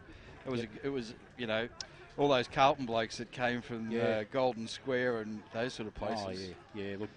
Look, footy's still, I think country footy's probably not as strong as perhaps it was. A lot of other choices. Our area's, Bendigo's growing, absolutely, but the competition's okay. We probably don't have the depth in numbers in each teams that some of the other major leagues, the Ovens and Murray and the Golden Valley League, that our neighbours with the bush rangers, and that northwest area has become very more remote. There's 2 and 3 and 4 clubs merging up that way, so that whole northwest Mallee area is sort of nearly, I won't say desert, but it's not they're not growing areas. Yeah. So it's a bit of a challenge there. Yeah. All right, Steve, we might get you to hand the headset over to Jai. Yep. And we're speaking to Jai Caldwell, who come from a famous club, Golden Square. How are you, Jai? Good, thanks. How are you? Very good. Tell us why you're not playing today for the Bendigo Pioneers, wearing the famous number 3. Well, yesterday I played in the Vic Country match against Vic Metro at Punt Road. Well, wasn't the best match that we lost, but we still fought out and couldn't get the win. Whereabouts, what part of the ground do you play on? Midfield. Midfield? Yeah. Did you have to man up on anyone in particular? I matched up with Lockie Fogarty to start with. Okay, yep. And then, just Adam, Sarah, a few of them boys, They're okay? Yeah. What's it like, do you like the representative stuff coming together? Yeah, it's good to go, get to know all the other boys from different regions of Victoria.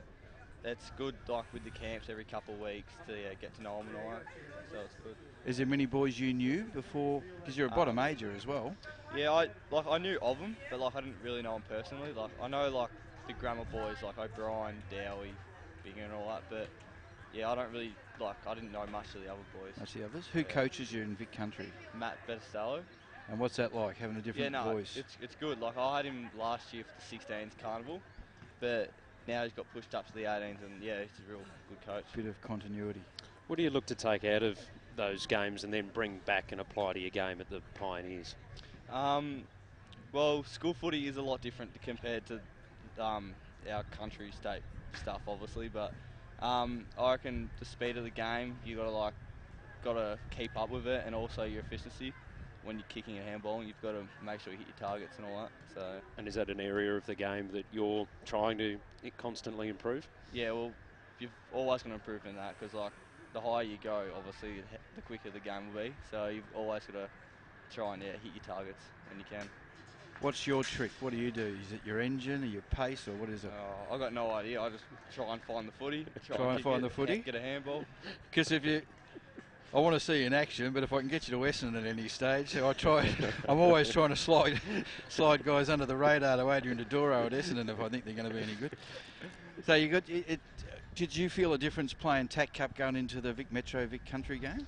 Well, I played a couple TAC Cup games last year, but I've only played one this year against Ballarat, and it was certainly a step up from school footy. But yesterday was a lot there. Yeah, high standard.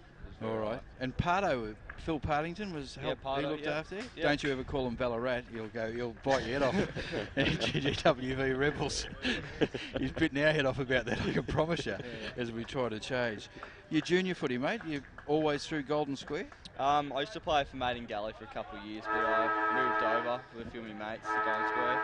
And do that? I just played most of my junior footy there. All right, and always played it and always loved it. Yeah. Who do you follow in the AFL? St Kilda. The Saints? Yeah. Ooh, they're on the rise, aren't they? Give them another few years, I reckon, and they'll be up there. Anyone you're trying to model your game on? Oh, it'd be funny if you said it, wouldn't he? Go on. I've got a relative playing for him. I try and do Joel Selwood. He's from the Cat. Joel Selwood, he's a pioneer. Yeah, but I reckon he's probably close. He's a good one. He's a good one to lead. They're always good, tough, hard players that have come from the Bendigo Pioneers. Ollie Wines and blokes like that. They're always pretty rugged, so follow them. All right, Jai, thanks for taking time to come up today. Thanks for having me, guys. And we look forward to seeing you on the ground. Cheers. Thank you. All right. There we have Jai Caldwell and Stephen Sharp from the Bendigo Pioneers. We'll take a break, be back on the other side of this for the second half. Essendon captain Goddard settles, and he's done it. He's slotted through the match-winning goal. Roughhead flies high across the pack and takes a classic mark. Pendlebury's leading from the front, clocking up the possessions today, and young gun Josh Dunkley is looking good in his debut match. NG, the power behind Gippsland Power. For the past 19 seasons, NG, Loy Yang B and Hazelwood has been kicking goals with Gippsland Power as major sponsor. Gippsland Power, the backyard playground of tomorrow's future stars. Go Power! If you love your under-18s footy and want to know more about the future stars of the AFL, then check out AFL Draft Central. AFL Draft Central is the only AFL draft-focused website providing draft profiles, power rankings, video highlights, exclusive interviews and all the stats you need on the up-and-coming stars of the TAC Cup. To check them out, visit afldraftcentral.com.au. Like them on Facebook or follow them on Twitter at AFL Draft Central. AFL Draft Central, proudly supporting TAC Cup Radio. Technica is an Australian company that's been importing Italian-made and European-designed cooking appliances and white goods for almost 20 years. Technica appliances are a fusion of cutting-edge technology and contemporary design, providing a high level of style and sophistication to any kitchen. This is why so many leading architects, developers, interior designers and builders use Technica appliances, because like their customers, they want the very latest in innovation and quality. Technica, proud sponsor of the Northern Knights and TAC Cup Radio. For all your workwear, head down to Cowboys Cash and Carry, Unit 1, 169 Settlement Road, Thomastown. High-vis long and short-sleeve work shirts, just $5. Expect to pay triple elsewhere. High-vis wind cheaters in fluoro orange or yellow, just $8. Sizes all the way up to 5XL. If you mention this ad, they'll throw in a 3-pack of work socks free. Cowboys Cash and Carry, Unit 1, 169 Settlement Road, Thomastown. Proudly supporting TAC Cup Radio. The Red Time Sport iPhone app is here and ready to download. The app allows you to listen to the different sports. TAC Cup Radio. FootyProfit.com is your go-to for everything AFL online, including some of the best under-18s coverage across Australia. The site has phantom drafts, player scout reports, predictions and expert analysis on your favourite players. Footy Profit is committed to covering the AFL draft and as a key sponsor of TAC Cup Radio provides first-class analysis and opinion. Readers are flooding to footyprofit.com to stay up to date with everything they need to know about the TAC Cup and the AFL draft. It's time you found out what all the fuss is about. Visit footyprofit.com. Nixon Finance has been running in the Plenty Valley area of Greensborough for over 20 years. As your financial consultants and brokers, they specialise in all your equipment and vehicle finance needs. Home loans, business loans, commercial property loans. They deal with all the banks and get the right loan that suits your needs. Call Phil Smith during business hours on 9435 2600 or email nixonfinance@bigpond.com. On taccup.com.au and the Red Time Sport iPhone app, this is TAC Cup Radio. Welcome back to the third quarter here at Rams Arena. The Cannons 7-10-52. The Pioneers on the board early in this third term through Goodwin. And they move to 5-5-35. Approaching the 2-minute mark of the third term. Overcast conditions here at Rams Arena. And the Cannons are on half back. The kick partially smothered. On the deck, Benaki tried to apply the tackle, but escaping from it there was Henderson. Handball over the top. Davis sends the ball inside 50. They've started with a bit of purpose here, the Pioneers. On the deck, Galuzzi. His handball intercepted. Shot on goal there from Colossi, and he's got it. Pioneers starting well in this third term. They'll move to 6-5-41. Cannons 7-10-52 on the NG scoreboard. 2.5 into the third term on the Technica time clock, Rick. Well, great start to Bendigo, slamming on 2 goals to bridge that deficit to 11 points, and good kick by Daniel Cloesi there. Just kept it low, and the wind brought it around nicely. They needed to start well, kicking with the wind in this third term. Back underway in the middle. Benaki tries to get the Cannons going. It's a high ball towards the half-forward flank. Fist applied there from Worsdorp.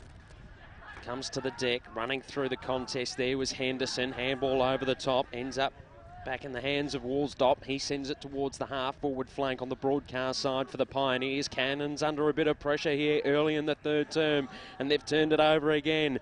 Davis sends the ball back inside, attacking 50. Harvey waits for it to bounce. On the deck now, Byrne sends the handball out wide to his teammate, who tries to centre the ball. It's a long one in the direction of Ward. 2 bites, he takes the mark, gave off the handball immediately to Worsdorp, who sent it to the top of the goal square. And the mark is taken back there by Middleton for the Cannons. Liking the look of Darby Henderson today. I think he's a class player. Handball given off immediately to Kalutzi. He gave it further afield to Topham. High ball in the direction of Firebrace. It got punched out of his hands. and over the line and out of play. So we're at half forward for the Bendigo Pioneers, who are doing all the attacking at the moment in this early part of this third quarter. It's good that they've started with a bit of purpose. The ball brought back into play. Benaki, well, I got one high. Umpire calls play on, keeps the ball in play, but they've turned it over again. Harvey, handball over the top. Under pressure there, Henderson. Cannons able to intercept, and they send the ball in towards the middle of the ground. The mark is taken there by Scholl. He wants to send it further afield. They take it on the half volley here, the Cannons, and send it inside attacking 50, looking for Taylor, and he takes the mark. Slight angle, about 45 out from goal. Great pick up on the run there, just to before he passed that ball. Was that Brooks? I think it might have been. Yeah. Yeah, just picked it up on the half volley, and just that clean bit of footy was able to result in a shot for goal here. Taylor searching for his third goal, and a bit of a steadier for the Cannons. 5 into the third term. He comes in, right foot kick on its way. Doesn't look too bad. It's offline though, and a minor score. Cannons move to 7-11-53. The Pioneers 6-5-41 on the NG scoreboard, and they are coming. The kick in, back inboard. Wheeler didn't take the mark. He's tackled by two Cannons. One of them's Benaki, the other's Croft. Will get a ball up. Half forward flank on the broadcast side for Calder Cannons. 5.5 minutes in. Ward trying to work the ball forward. Fire brace. His tackle didn't really have the footy. Play on, says the umpire. Henderson gets it across to Attlee. He's got a bit of toe. They kick inside 50, and a beautiful strong kick, strong mark, Rick, on a hard lead. I've watched Attlee a few times today. He does a lot like Sean Attlee. That first 5 metres sprints hard and gets a break on his opponent, but really opened up the play there. This is Austin Mertz, who's taken the mark. Like a forward that can run hard on the lead and still take the mark. Mertz for Bendigo's third. I like it off the boot. Gee, I like it off the boot. That's their third for the quarter. They move on to 7-5-47. They're only 6 points in arrears. Calder are 7-11-53 on the NG scoreboard. Almost 7 minutes in on the Technica time clock. That's the difference when the forward takes the mark, because they've got their hands to quite a few today, the Bendigo Pioneers forwards, and just haven't been able to clunk them. And that time they were able to do it, and resulted in a goal. The other goal kicker for Bendigo, just while I wasn't there. We had one from Goodwin. Yep. And Clohessy. Ball in the middle again. Bendigo can't quite get it. Browning gets it out. Now a handball to Fire Brace. His handball is errant. Slipping over. Pajaski gets it. Handball. In a bit of trouble. Keeps his cool. Kicks an up and under. Man in front. Doesn't take it. Good strong tackling. Harvey for Bendigo. Moi. Slung around in a tackle. Still gets it away. Good work from Bendigo. Clever stuff there by Schumacher. The ball kicked forward, 2 bites of the cherry, and Jacob McNichol takes it. Just on the defensive side of the centre line. Calder going to the Grand Boulevard or northern end of the ground. Up she goes. Colucci sets himself. Can't quite take it. Quick handball. Browning misses it. Now it's Henderson for Bendigo. Squares it up. They've got one on the tear here, just can't quite take it. Brooks, good tackle, slung around. Fire Brace comes in for the crumb. He gets it, takes a bounce, dances around, gets onto the right boot, kicks back into the middle, finds Skidmore.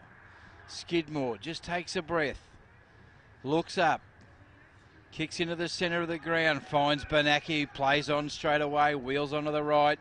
He kicks, just hits the deck. Hannah gets it. Tries to fend off, flies off a handball, comes back to Browning, handball inboard, Hannah comes in, it's a scrappy footy, And Jake Firebrace kicks it off the carpet. It's over the boundary line, out of bounds. 53 plays 47 on the NG scoreboard. 9 minutes in on the Technica time clock. Few handballs have missed the target from the Cannons this quarter, so I'd want to be onto that. Under a little bit of pressure early in the third term here, the Cannons inside 50. The ball's all wrapped up from the boundary throw in. We'll get another stoppage. Round the grounds, Sandy Dragons 9-12-66 have defeated the Geelong Falcons 2-5-17. That's an upset, that one. That's a turn up for especially the the score more so. Big one. There's the shot there on goal from Croft. Lands at the top of the goal square for the Cannons. And it's pushed through for another minor. They move to 7-12-54. Bendigo 7-5-47 on the NG scoreboard. 10 gone in the third term. They'll work it by hand on half back. The fumble there from Schumacher puts him under pressure. Good tackle there applied by Brooks. Holds the ball up at half forward for the Cannons. Broadcast side. Freo still lead by 27, 24 minutes into this third quarter at Simmons Stadium. It's a big turn up, that one. Not a good day for Geelong. As the ball's back in the middle now for the Cannons. Just bobbling around. Good tackle there. Over the top. And eventually the umpire says, give it to me, I'll ball it up. The tackle there applied by Croft. Corner of the centre square, broadcast side, favouring the Cannons. As the sun starts to peek through the cloud here at Rams Arena. Good mark there taken by Skidmore at half back for Calder. Looks up, was a risky kick. It's going to pay off though. Oh, maybe not. I was expecting good tackling from Bendigo. I don't know why. I just thought they'd be a good tackling team, and they are. Yeah, especially this quarter, they've really put the heat on. Marciano gets the ball out. It's inside 50. Looking for Moi can't find him. Over the boundary line and out of bounds. Forward pocket, city end of the ground. Bendigo. They trail by 7. Just as Rick mentioned at the end of the second quarter, they were in touch. Now they're making a bit of a run of it. Ball on the deck. Umpire will bounce this. Just outside, just in front of the Bendigo goals. There's only about 35 of them here. Byrne gets the tap, hits the deck. Ball not really... Oh, Bendigo player laying on his back is able to kick the ball. Good effort, young fella. Ball's now about 18 metres out from the Pioneers' goal. Byrne gets the tap. Now he's got the footy, tries to bullock his way through the big fella. He's all wrapped up by 3 Cannons, and they'll go again. Still a big crowd around the footy. Tap down. Pajaski gets the ball away. Oh, good use of the body. Caleb Sheehan. And all legal, I would say, Rick and Matt. Bit of the backside use there, wasn't it? Good use of his Tijuana. North Adelaide full forward Dietrich? Grenville Dietrich, yes, very much, Rick. For those of us old enough to remember. This is a big kick. Caleb Sheehan, he's from Strathfield Say as well. He kicks straight through it. Good work. Great work there by Caleb Sheehan. And the Bendigo Pioneers are having a great third quarter. 8 goals, 5, 53 to the Calder Cannons 7-12, 54. They trail by 1 on the NG scoreboard. 13 minutes in on the Technica time clock. All single goal kickers too for the Pioneers. They've just upped the ante, Bendigo, and running in numbers and forcing pressure when they haven't got the ball at the moment. And they're kicking for goals beautiful this quarter. So they're back within a point here at Rams Arena, the Pioneers. Haven't had their nose in front all afternoon to date. They'll get the clearance here. Ball towards half forward. It was an awkward bounce there for Goodwin. Opens an opportunity for Walsh. Just wax boot to ball. Tap favours the Cannons. They get a kick towards Firebrace on the outer side. This is Jesse. He's off. Takes a bounce. Runs to half forward, but then's caught. Has to kick it around his body. Centering ball for Scholl. He takes the mark on the 50-metre arc outer side. Calls for players to come at him. It's a congested 50 in front of him. Decides to pop it up to the top of the goal square mark. Oh, nearly claimed. Oh, came off hands to Firebrace, who puts it through. Jesse Firebrace. Jesse Firebrace was front and centre. I thought they nearly mucked that up there, the Cannons. But they're able to get the goal, and it's back out to a 7-point lead. 8:12.60 plays, 8:5.53, 14 and a half gone on the Technica time clock.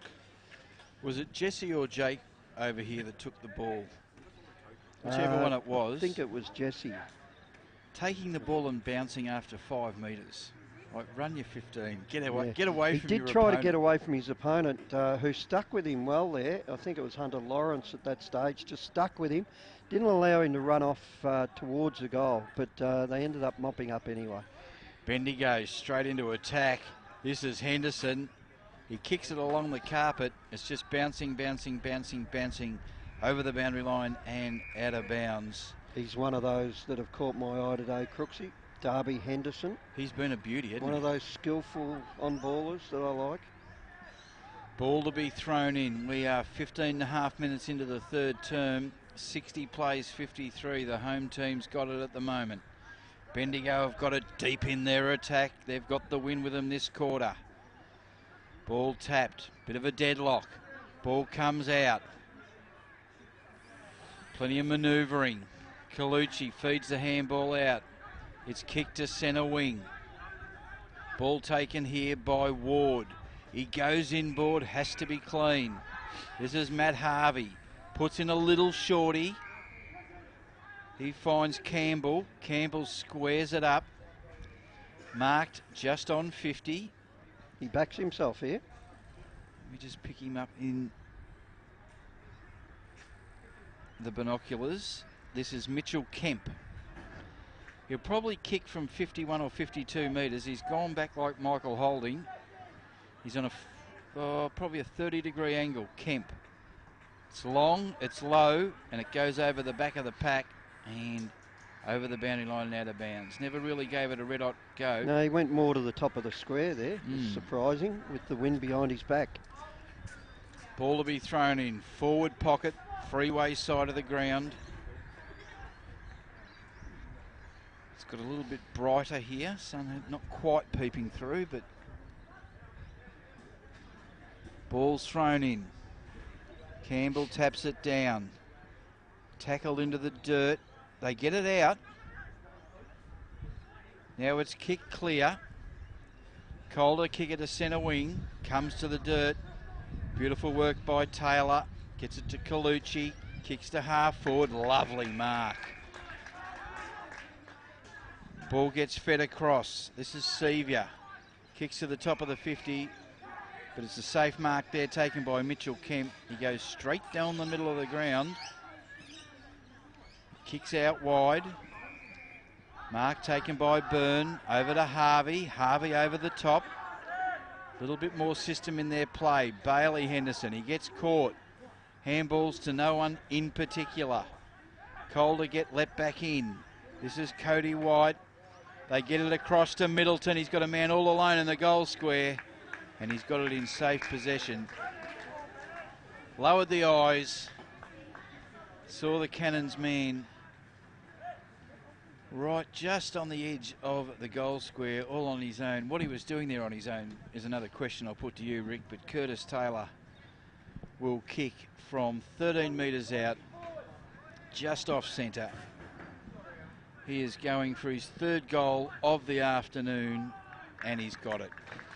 3 goals to Curtis Taylor. The Cannons move on to 9 goals, 12.66. The Bendigo Pioneers 8.5.53 on the NG scoreboard. 18 and a half minutes in on the Technica time clock. They just overused it in the middle, Bendigo. They kept using the handball and a little pass and straightening it up, but it ended up they ended up getting caught out there with the player loose as everyone had pushed up the ground to help out. So Just got to get it on the boot a bit quicker, especially with the breeze. You let the ball get down there quicker. 9-12-66 Calder Cannons, 8-5-53 Bendigo on the NG scoreboard. 19 gone on the Technica time clock. Browning dished off the handball.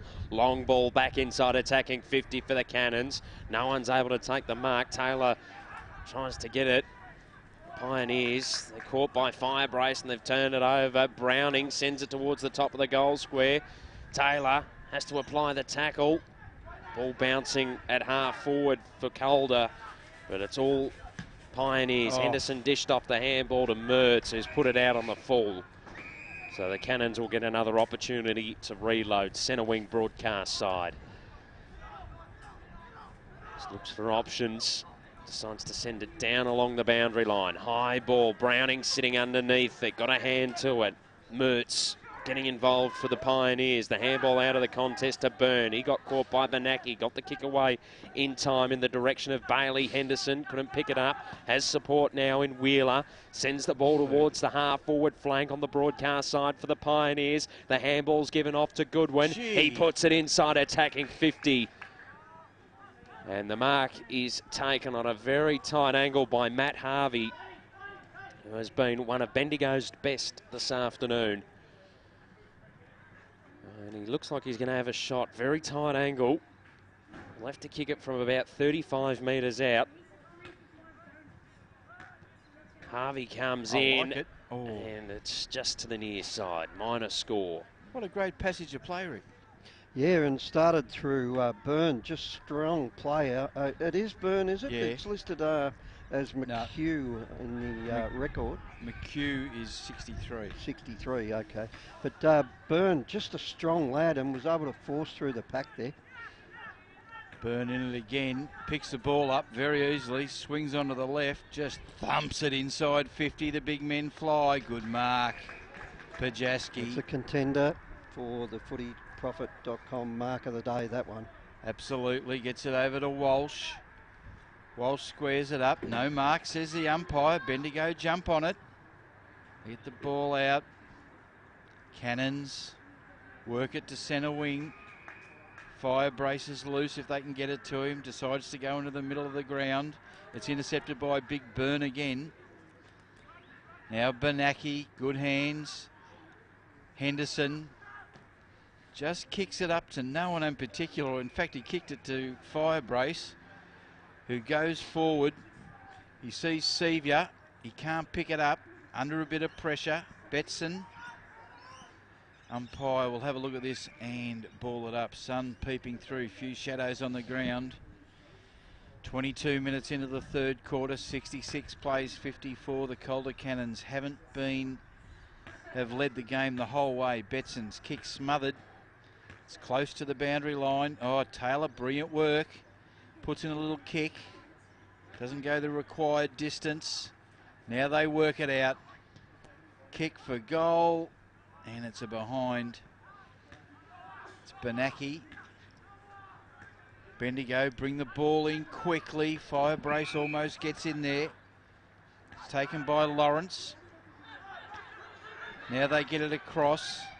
Henderson looking for Campbell. Can't get it. Donnan bounces. A bit of a chaos ball here. Calder kick it across goal. Running after it. Not pretty footy, but it's open footy. I'll give it that much.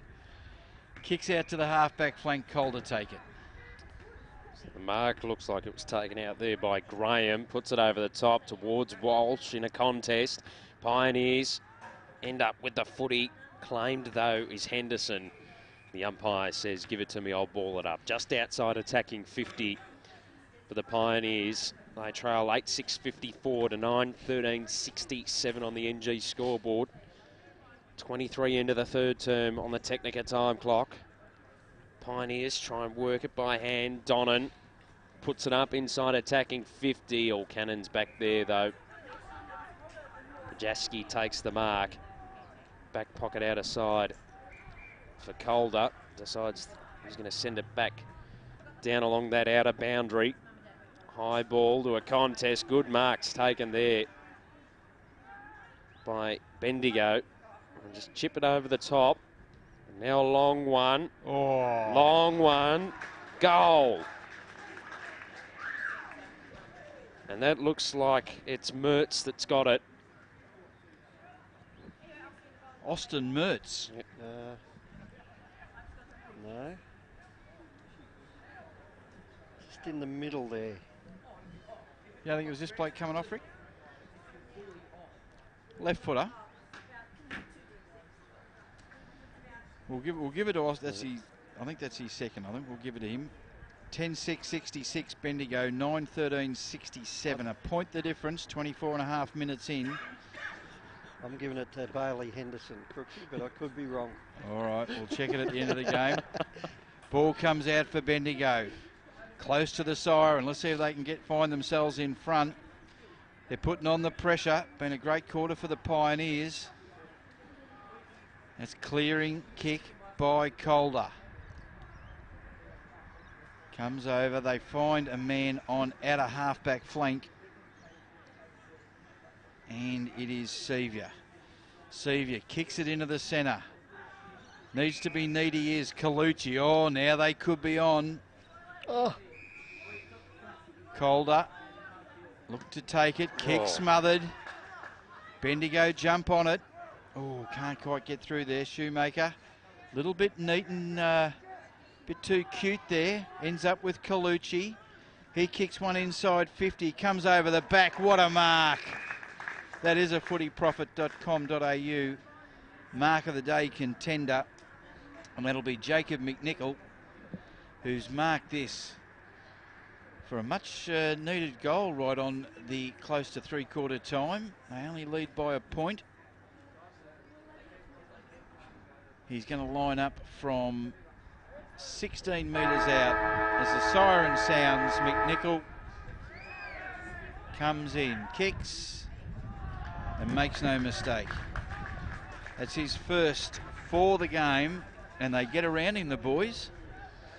And the score at three-quarter time is 10-13-73.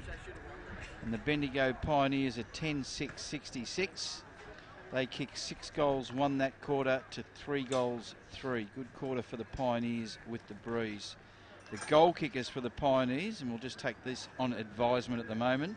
2 to Austin Mertz and 1 each to Wade Donnan, Lewin Davis, Daniel Clohessy, Caleb Sheehan, Mitchell Goodwin, Phil Moy and A. Byrne. And for the Calder Cannons, 3 to Curtis Taylor, 2 to Ty Browning and 1 each to Brad Bernacki, Ben Colucci, Jacob McNichol, Mitchell Podjeski and Jesse Firebrace. We'll take a break and be back on the other side of this for the last quarter of the TAC Cup Radio Match of the Day. Essendon captain Goddard settles, and he's done it. He's slotted through the match-winning goal. Roughhead flies high across the pack and takes a classic mark. Pendlebury's leading from the front, clocking up the possessions today, and young gun Josh Dunkley is looking good in his debut match. NG, the power behind Gippsland Power. For the past 19 seasons, NG, Loy Yang B and Hazelwood has been kicking goals with Gippsland Power as major sponsor. Gippsland Power, the backyard playground of tomorrow's future stars. Go Power! If you love your under-18s footy and want to know more about the future stars of the AFL, then check out AFL Draft Central. AFL Draft Central is the only AFL draft-focused website providing draft profiles, power rankings, video highlights, exclusive interviews and all the stats you need on the up-and-coming stars of the TAC Cup. To check them out, visit afldraftcentral.com.au. Like them on Facebook or follow them on Twitter at AFL Draft Central. AFL Draft Central, proudly supporting TAC Cup Radio. Technica is an Australian company that's been importing Italian-made and European-designed cooking appliances and white goods for almost 20 years. Technica appliances are a fusion of cutting-edge technology and contemporary design, providing a high level of style and sophistication to any kitchen. This is why so many leading architects, developers, interior designers and builders use Technica appliances, because like their customers, they want the very latest in innovation and quality. Technica, proud sponsor of the Northern Knights and TAC Cup Radio. For all your workwear, head down to Cowboys Cash and Carry, Unit 1, 169 Settlement Road, Thomastown. High-vis long and short-sleeve work shirts, just $5. Expect to pay triple elsewhere. High-vis wind cheaters in fluoro orange or yellow, just $8. Sizes all the way up to 5XL. If you mention this ad, they'll throw in a 3-pack of work socks free. Cowboys Cash and Carry, Unit 1, 169 Settlement Road, Thomastown. Proudly supporting TAC Cup Radio. The Red Time Sport iPhone app is here and ready to download. The app allows you to listen to the different sports BPM Media broadcasts wherever you are in the world, including VFL and TAC Cup Radio and a whole lot more. You can interact with the commentary team in real time via the Red Time Sport iPhone app feedback and social networking buttons. Plus check out upcoming broadcasts. Catch up with the latest sports headlines from around the world via the Sports News button. The Red Time Sport iPhone app. Download it from the iTunes Store today. Visit bpmmedia.com.au for more details. TAC Cup Radio has its own Facebook page. You can find it by searching for TAC Cup Radio. Like the page and be kept up to date with everything that's happening in this year's TAC Cup season. Have your say on any topic, including the best on ground and the players making their mark on the competition. You can also find the Twitter handles for our commentary team so you can interact during the match. They all love talking about the next thing in TAC Cup footy, and you can let them know your opinion. TAC Cup Radio on Facebook. Like it now. FootyProfit.com is your go-to for everything AFL online, including some of the best under-18s coverage across Australia. The site has phantom drafts, player scout reports, predictions and expert analysis on your favourite players. Footy Profit is committed to covering the AFL draft and as a key sponsor of TAC Cup Radio provides first-class analysis and opinion. Readers are flooding to footyprofit.com to stay up to date with everything they need to know about the TAC Cup and the AFL draft. It's time you found out what all the fuss is about. Visit footyprofit.com. Nixon Finance has been running in the Plenty Valley area of Greensborough for over 20 years. As your financial consultants and brokers, they specialise in all your equipment and vehicle finance needs. Home loans, business loans, commercial property loans.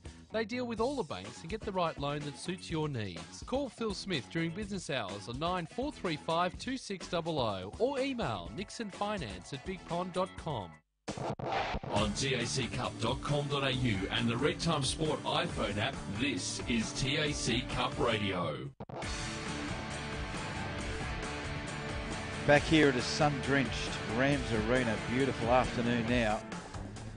10-13-73, the Calder Cannons to the Bendigo Pioneers, 9-6-60. They put on 6 goals in that 9. No, they put on 5 goals that quarter. The Bendigo Pioneers. And, well, they had the breeze. I think Rick's just been downstairs. The breeze, has it just dropped a little bit? It's not too bad, yeah. It's been fairly consistent most of the day. I really think it's a 3 or 4 goal breeze, but both teams haven't taken the full advantage of it when they've had it. But that quarter, the Bendigo Pioneers just improved their game all over. Their attack off the ball when the Cannons had it was good. They crowded them and pressed them. And when they got the ball into their forward line, they made good use of it. When they had a shot on goal, they kicked 5 goals, 1. So it was a really good quarter there.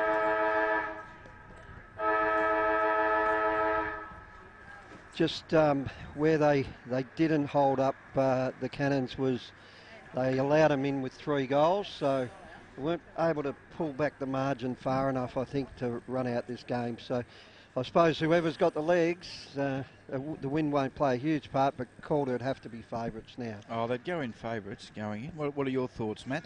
Well, if Bendigo can start this quarter the same they started that third quarter, I think they're a definite chance, although kicking into the breeze is going to be difficult. They just seem to bring a lot more pressure to the table in that term, which really rattled Calder. And even though they did get a few goals in that term, 3 goals, I still think it was a quarter for the Pioneers. They made up a bit of ground. Just makes you think if they had got a goal late in that second, or a couple more goals late in the second term, the Pioneers, they might have been in front at this point. Yeah, a couple of weeks ago we called Calder against Northern Knights, and the Calder Cannons stormed home, didn't they, Crooksy, in the last quarter over the Knights, if you recall that one? I'm still getting over it. Young Tim Mitchell was more than happy with it, but they started the last quarter well behind and kicked to that end. I reckon, yeah, I don't think Bendigo are out of this one.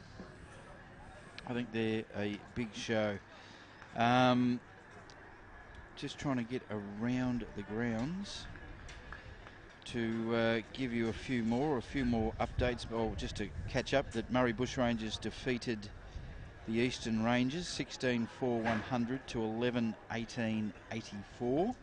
Sandy Dragons beat the Geelong Falcons 9-12-66 to 2-5-17. Dandenong Stingrays 16-16-112 defeated the Western Jets 5-6-36. And there was a draw somewhere along the line here, which I'll find. I think it was 6-8-44 apiece between the Rebels and the Northern Knights. First draw of the season. And just waiting to get a bit of an update from Oakley and Gippsland Power. Last quarter action, round 11. It's the Cannons and the Pioneers. Take it away, Matt. Ward palmed it down, and the Pioneers have worked it to centre half forward. Davis takes the mark. And just the way they wanted to start the final term here, the Pioneers. Beautiful ball inside 50. The mark taken by Byrne. He really crashed that ball, didn't he? And tumbled over as he took it, but huge tack on that lead. Now just needs to put it through. Looking into the sun in this final term. Burns sends it on its way. It's to the left, and it's a minor score. Pioneers move to 9-7-61. Cannons 10-13-73. Under a minute into the final term on the Technica time clock.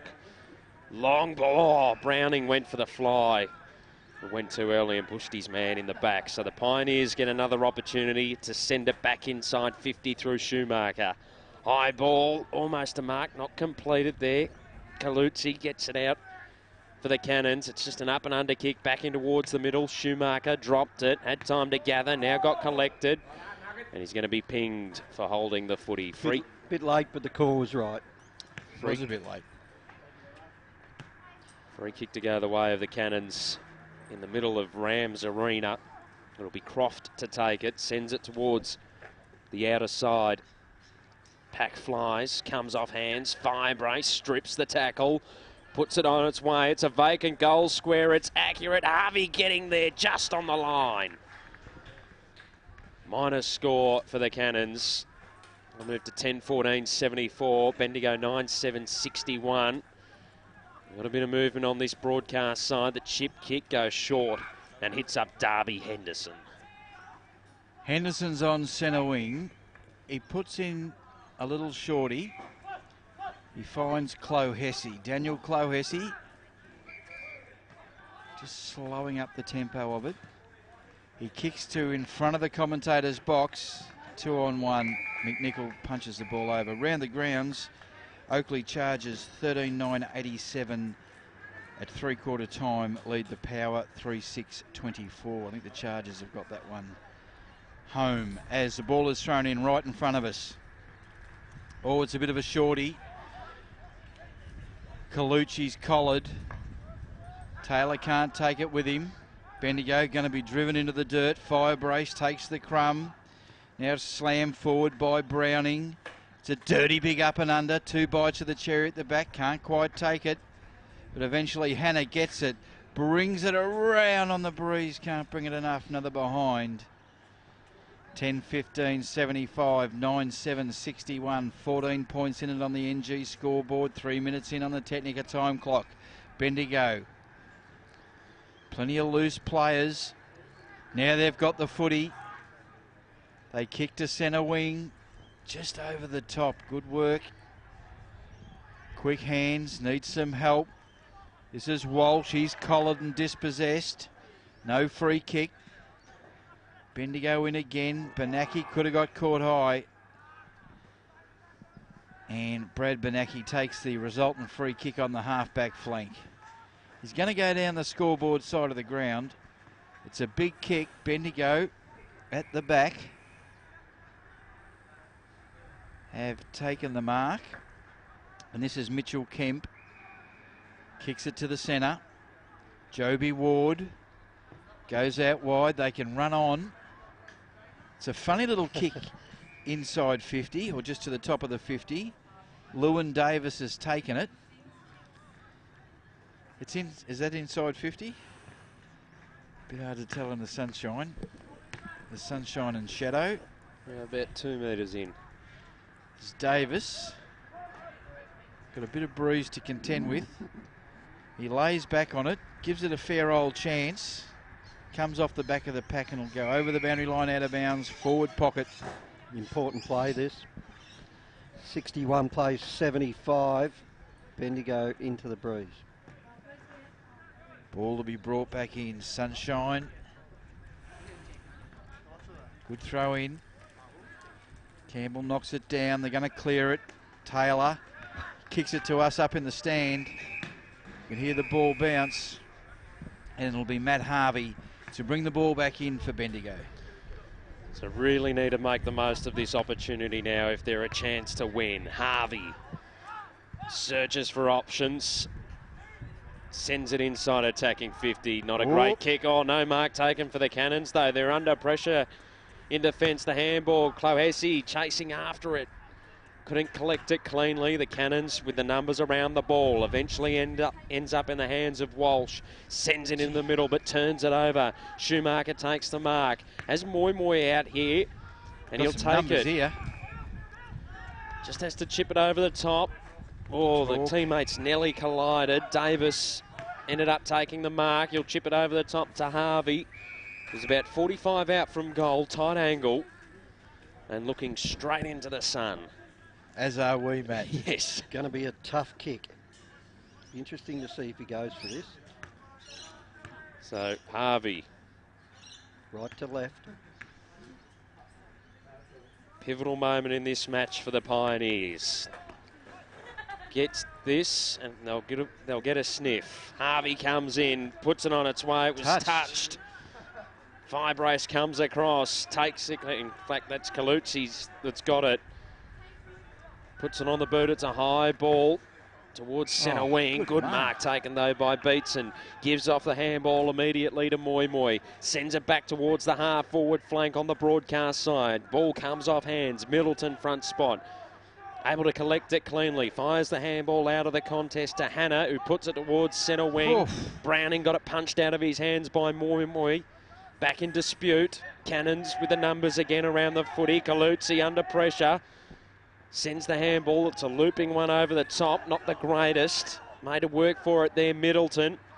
Gives the handball off to Browning. That's smothered. Back on the deck. Pioneers with another opportunity. They're all wrapped up, though. Great endeavour by Bendigo there. They were off and running with a couple of clean handballs there, the Cannons, but they just got a hand in, forced the pressure, forced the smother in that traffic there. Oh. Dear, oh dear. This is Hannah, gets the resultant free kick, gets it over to Colucci. It's a long kick down the line. Firebrace over the back. He waited on it, he gets it, he takes one bounce. He handballs inboard to his brother.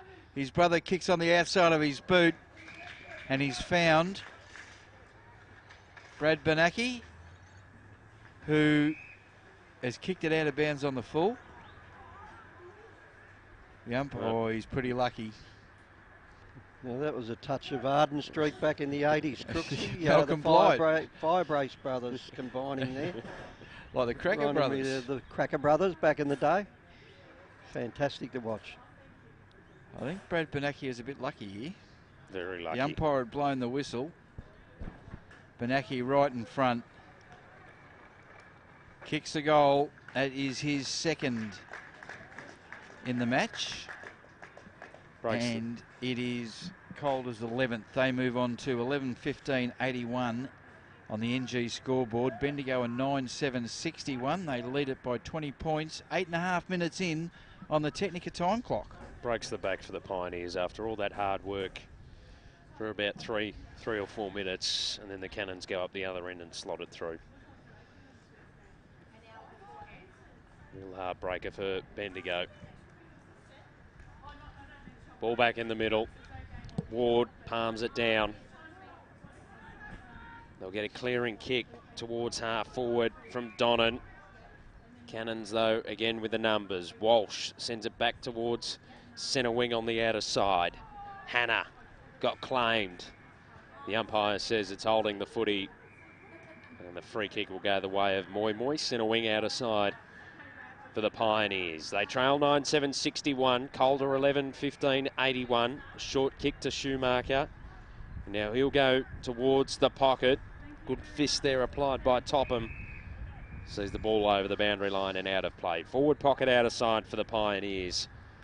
9.5 into the final term on the Technica time clock.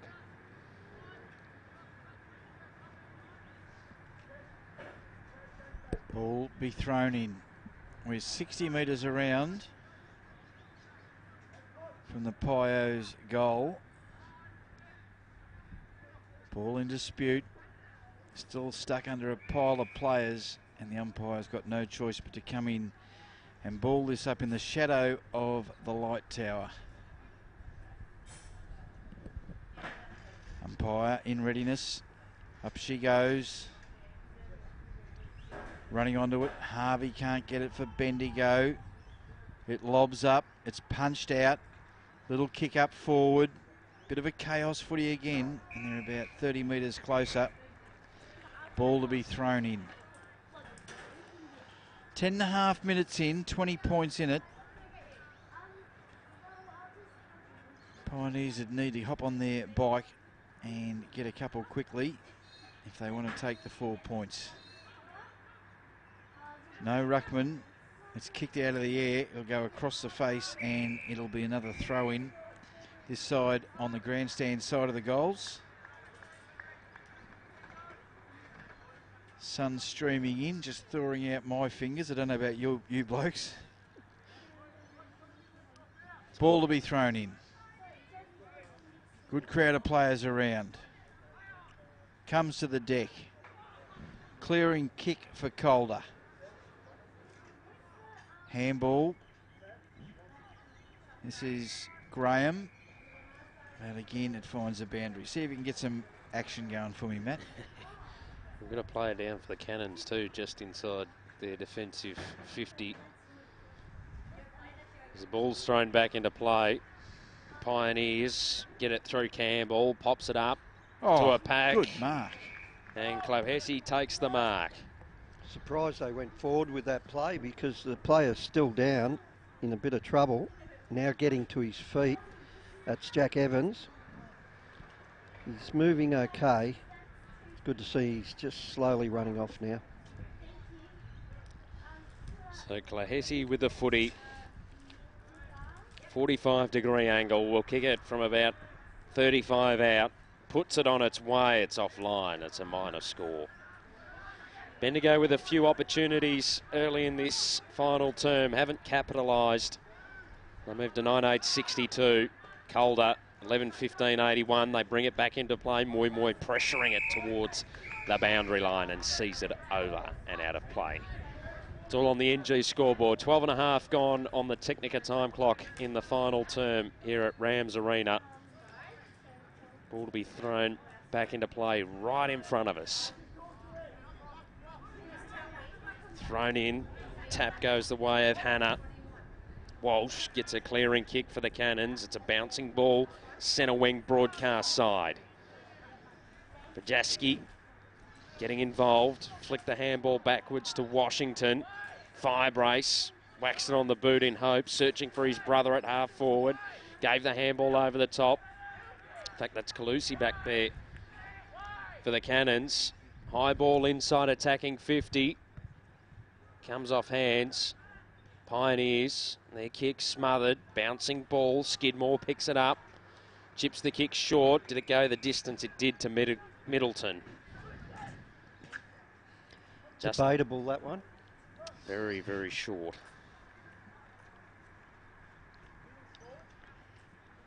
This will be the sealer. He's got a kick from 50, doesn't he? Slight angle. Flag not as flowing in the breeze as it has been. So Middleton comes in, puts it on its way, got behind it, Kick. Beautiful kick. That's a goal. Middleton gets his first. And as you said, Phil, that's just about it. There's a touch of class about Liam Middleton as well. I like it when he leaves his boot. Yeah, quite a tidy player. NG scoreboard 12-15-87 the Calder Cannons, 9-8-62 the Bendigo Pioneers. And the Technica time clock tells me it's 14.5 minutes into this final quarter. And we have Daniel Hanna up against Ward. Hanna gets it, 2-3 taps, but it's kicked out for Bendigo by Davis. Now they go deep inside 50. On the lead is Byrne. They've got that passage of play down. They trained that well during the week, the Bendigo Pioneers. He leads well and he's strong. It's worth persisting this boy up forward. Byrne comes in, 45-degree angle, lays back on it a bit, through for a behind. 9-9-63 to 12-15-87 NG scoreboard. 15 minutes in on the Technica time clock. Calder to bring the ball back in. They're going to bring it to the eastern side of the ground, in front of the grandstand. The big men fly. Hannah's got it. Quick hands. Gets it to Taylor, to Scholl, to Benacki. Benacki on the left foot. Kicks to centre wing. It's a half volley. Nice pick up. This is Croft. It's a bit of an up and under. Fire brace. Benacki gets it. Centres it. Bendigo solid in defence. They're looking for Ward. It's a bouncing footy. A bit long for him. Now Hanna. Hanna just drives it deep. The big men fly. Comes to the front of the pack. Little kick up forward by Jesse Taylor. Goes over. Slinging kick and goal. And that was the sealer if ever there needed to be one. And that was Mason Fletcher that got that one. I thought it was, but I just couldn't. He was at the wrong end of the ground there at that point of the ground. Good on him. That's he was slung as he kicked it, and he still had the senses to still accurately kick it from 15 metres out as he was slung. That's his first. His first of the year. Of his career, maybe. His bottom major. 13-15-93 on the NG scoreboard. The Pioneers are 9-9-63. It's a 30-point lead to the Cannons. Almost 17 minutes in on the Technica time clock, Matt. Back in the middle, Ward palmed it down and then tried to get a boot to it. Works out to Henderson. That was Bailey. And he kicks the ball. Byrne a long way up the ground. Tries to chip it towards centre half forward. 3 players there. Marciano sends it inside, attacking 50, and the mark is taken for Bendigo by Wheeler. Had a good game, Noah. He has. Been one of their better players. And he's rushed through this. Wheeler puts it on its way, falls just short. Probably should have been rewarded. Minor score for the Pioneers. They move to 9-11-65. Calder 13-15-93. Cannons bring it back into play with a long ball. Fletcher at the back took the mark. Good mark, Mace. Gave the handball off quickly. And they kick it towards centre wing, broadcast side. Comes off hands. Front spot, Bailey Henderson. Sends the ball inboard. Pioneers building back towards half forward. Mark taken here by Davis. Sends the ball to the top of the goal square. Good fist there applied by Cavallaro. And another minor score. 9-12-66 Bendigo. 13-15-93 the Cannons. That's on the NG scoreboard. 18 gone in the final term on the Technica time clock. Calder. Kick to half back. An unrealistic attempt, if ever I've seen one. By Fletcher. Crooksy getting very keen on Fletcher. Does he qualify for the father-son? I think his father played just enough games. You should get 2 picks for him, shouldn't you? You should get him and his sister. Ball comes out wide. It's Davis on the left boot. Liked his game. He kicks it deep, deep, deep, deep, deep, and the mark's taken by Wheeler in the goal square. And Bendigo, I like the way Noah Wheeler, they're 28 points, 27 points down, but he's thinking about the game. He's not mucking around, waiting to get his photo taken. He wants to kick the goal and get it back in the centre. Good boy. That's Noah Wheeler's first goal. Bendigo move on to, they might have jumped 2 then. I think it should be 10-12-72 to 13-15-93. Interesting to note, Noah Wheeler's from Moama, so he's a New South Welshman. Yes. Just over the border of the Echuca. other side of the river, isn't it? It's showing 15 points of difference, but I think it's 21 points of difference at the moment. And we're 19.5 minutes into the last quarter, Matty. I tend to agree with you with that scoreboard. Ward taps it down. Taylor got collected high. And the non-officiating umpire He was a long way from it.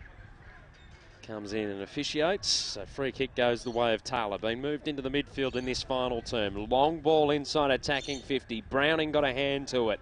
Comes to the deck. They've got players everywhere here. One of them, Skidmore, pops it towards goal, but it was well offline and out on the full.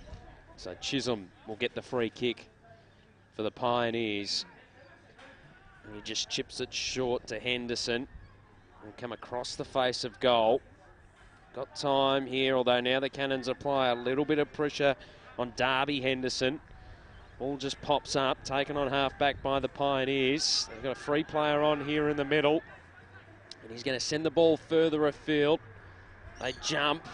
Front spot there was Evans. Puts the ball out wide. Firebrace with an opportunity. Sells a bit of candy to get around traffic. A toe poke kick didn't go the distance to Benaki. He sends a looping handball inside 50. Firebrace just went past it. Pioneers able to mop up in defence. They're not out of trouble yet. Handball over the top into the hands of Darby Henderson. Flicks the handball back inboard.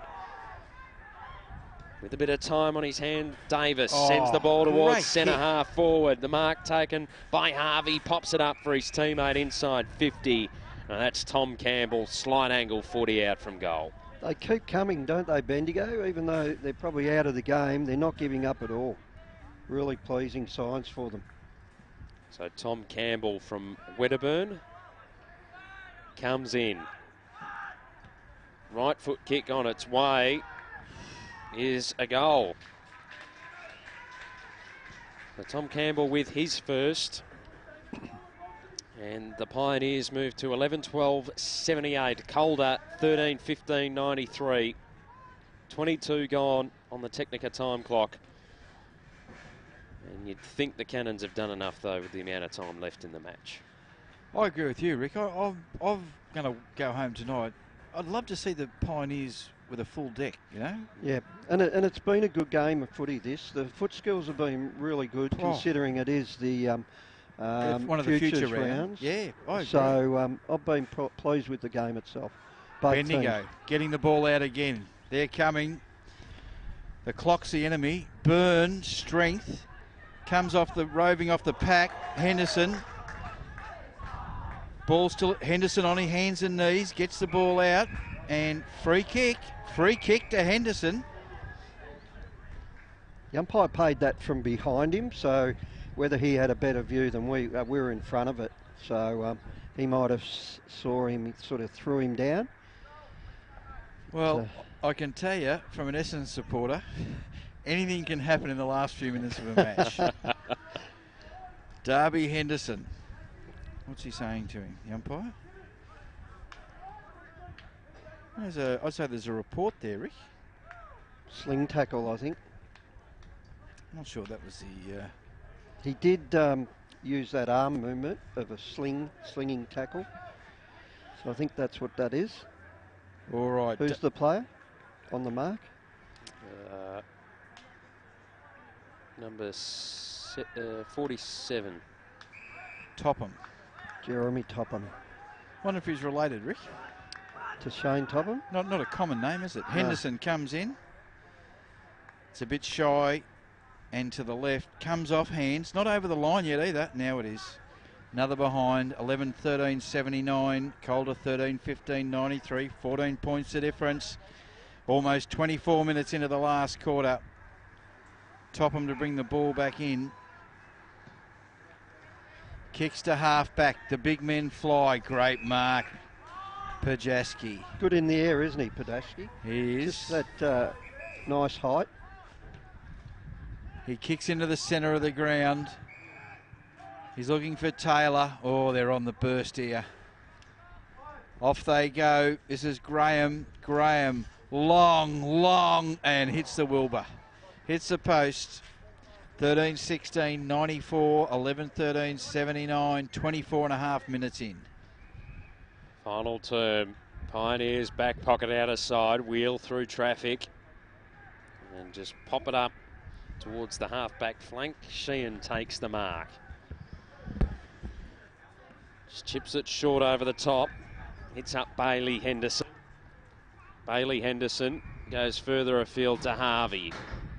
Harvey chips it short. The mark is taken by Clahesi. He comes towards the broadcast side. Moy in a contest. Ball brought to ground. Pioneers trying to pick it up here through Davis. He gets the 1-2. Runs to 55. Puts it inside 50. But it's all Calder Cannons in defence. Pajaski takes the mark and then sends it to the back pocket on the outer side. Chip it backwards. They're just going to take time off the clock now, the Calder Cannons. They've done enough for what will be their third win of the season. McNichol sends a high ball towards the outer side. No mark taken. Henderson sends the ball back towards the top of the 50. Croft, though, there met it. Sends the ball back towards the outer side. Hannah takes the mark. Goes inside 50 with a dribbling kick. And then Firebrace on the outside. Steadies, settles. And no score. So the final score here at Rams Arena. Calder Cannons 13-16-94 defeating the Bendigo Pioneers 11-13-79 on the NG scoreboard. 2 goals, 7. There we go. 2 goals, 7 there for the Bendigo Pioneers in that last quarter. They had the opportunities. They did. Now, the goal kickers for Bendigo. We believe it's 2 to Austin Mertz, then 1 apiece to Tom Campbell, Wade Donnan, Lewin Davis, Daniel Clohessy, Caleb Sheehan, Mitchell Goodwin, Noah Wheeler, Phil Moy, and A. Byrne. For the Calder Cannons, 3 to Curtis Taylor, 2 apiece to Brad Benacki and Ty Browning, and 1 each to Ben Colucci, Jacob McNichol, Mason Fletcher, Jesse Firebrace and Liam Middleton. It was, as Rick just mentioned in the last little bit there, it was a very entertaining game of footy to watch. Good skills, and it was the first time we've seen Bendigo this year, and I'm looking forward to seeing them again. Thought they were very impressive. Took on a little bit of time to warm into the game, but once they did, they sort of found their mark, and I thought their field kicking into inside 50, especially from guys like Henderson, Harvey, number 25, Davis, was just excellent. Low and hard, and really hit their targets well. And the big boys like Byrne and Campbell and that inside, along with Wheeler, were very, very good. Cannons were good all day. Benacki, Taylor obviously hit the scoreboard. The Firebrace boys, always something happening when those two, especially when they link up as they did. I think it was in that last quarter, the early stages of it. They linked up by handball, didn't get the goal themselves. All right, out on the ground for footyprofit.com.au. Who you got with you, Rick? I got Ben Calusi. Ben, great win again to the Cannons. You like this ground, don't you? Yeah, it was good. Holding them off the end, so we're running out of legs, but it was pretty good performance overall. And how did you deal with the breeze out there? There was a little advantage going to the southern end of the ground. Was there any plans around that? Yeah, pretty much when we had the win, we just wanted to go in the middle, long and direct, and then against the win, we just wanted to keep a defensive side, go to the boundary if we needed to. And were the coaches happy with your execution into the wind as well? Yeah, it did. The first half was pretty good. Third quarter, it did drop off a bit, and fourth quarter, he picked up again to get the win, but we did drop off a little bit at the end, but overall, it was pretty good. And you finished hard against the Knights the other week. Today we were expecting a bit the same, but they fought on well, the Pioneers. Yeah, they did. They did have still had plenty of run left at the end, even though they were going into the wind. So, yeah, they were a determined side, so hats off to them. All right, mate. Thanks for a great game and congratulations on the win. Thanks, mate. Ben Colucci.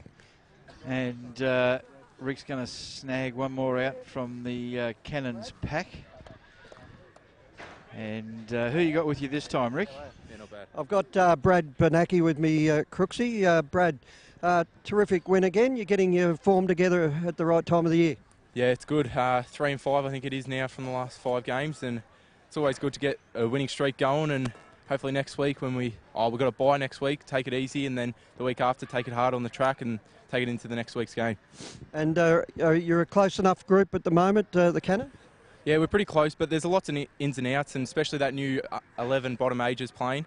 There's a lot new, and a lot of schoolboys still out, and other boys as well playing Vic Metro, but we're slowly getting it together, and it's good to see. How do you deal with that at training to get to know the group? There's a few bonding sessions we do after training sometimes, and just before and after trainings, it's really good. Like, there's a vibe around the club, and it's really nice. And your own form over the last few weeks, mate? You're knocking up, getting plenty of possessions, and again the same today. You happy with that? Yeah, always happy with that, but it's always good seeing our team succeed, so it's good. Well done. Congratulations on the win, Brad. Thank you for that. Good work, Rick, and we'll get you to get the theme song because this is undoubtedly my favourite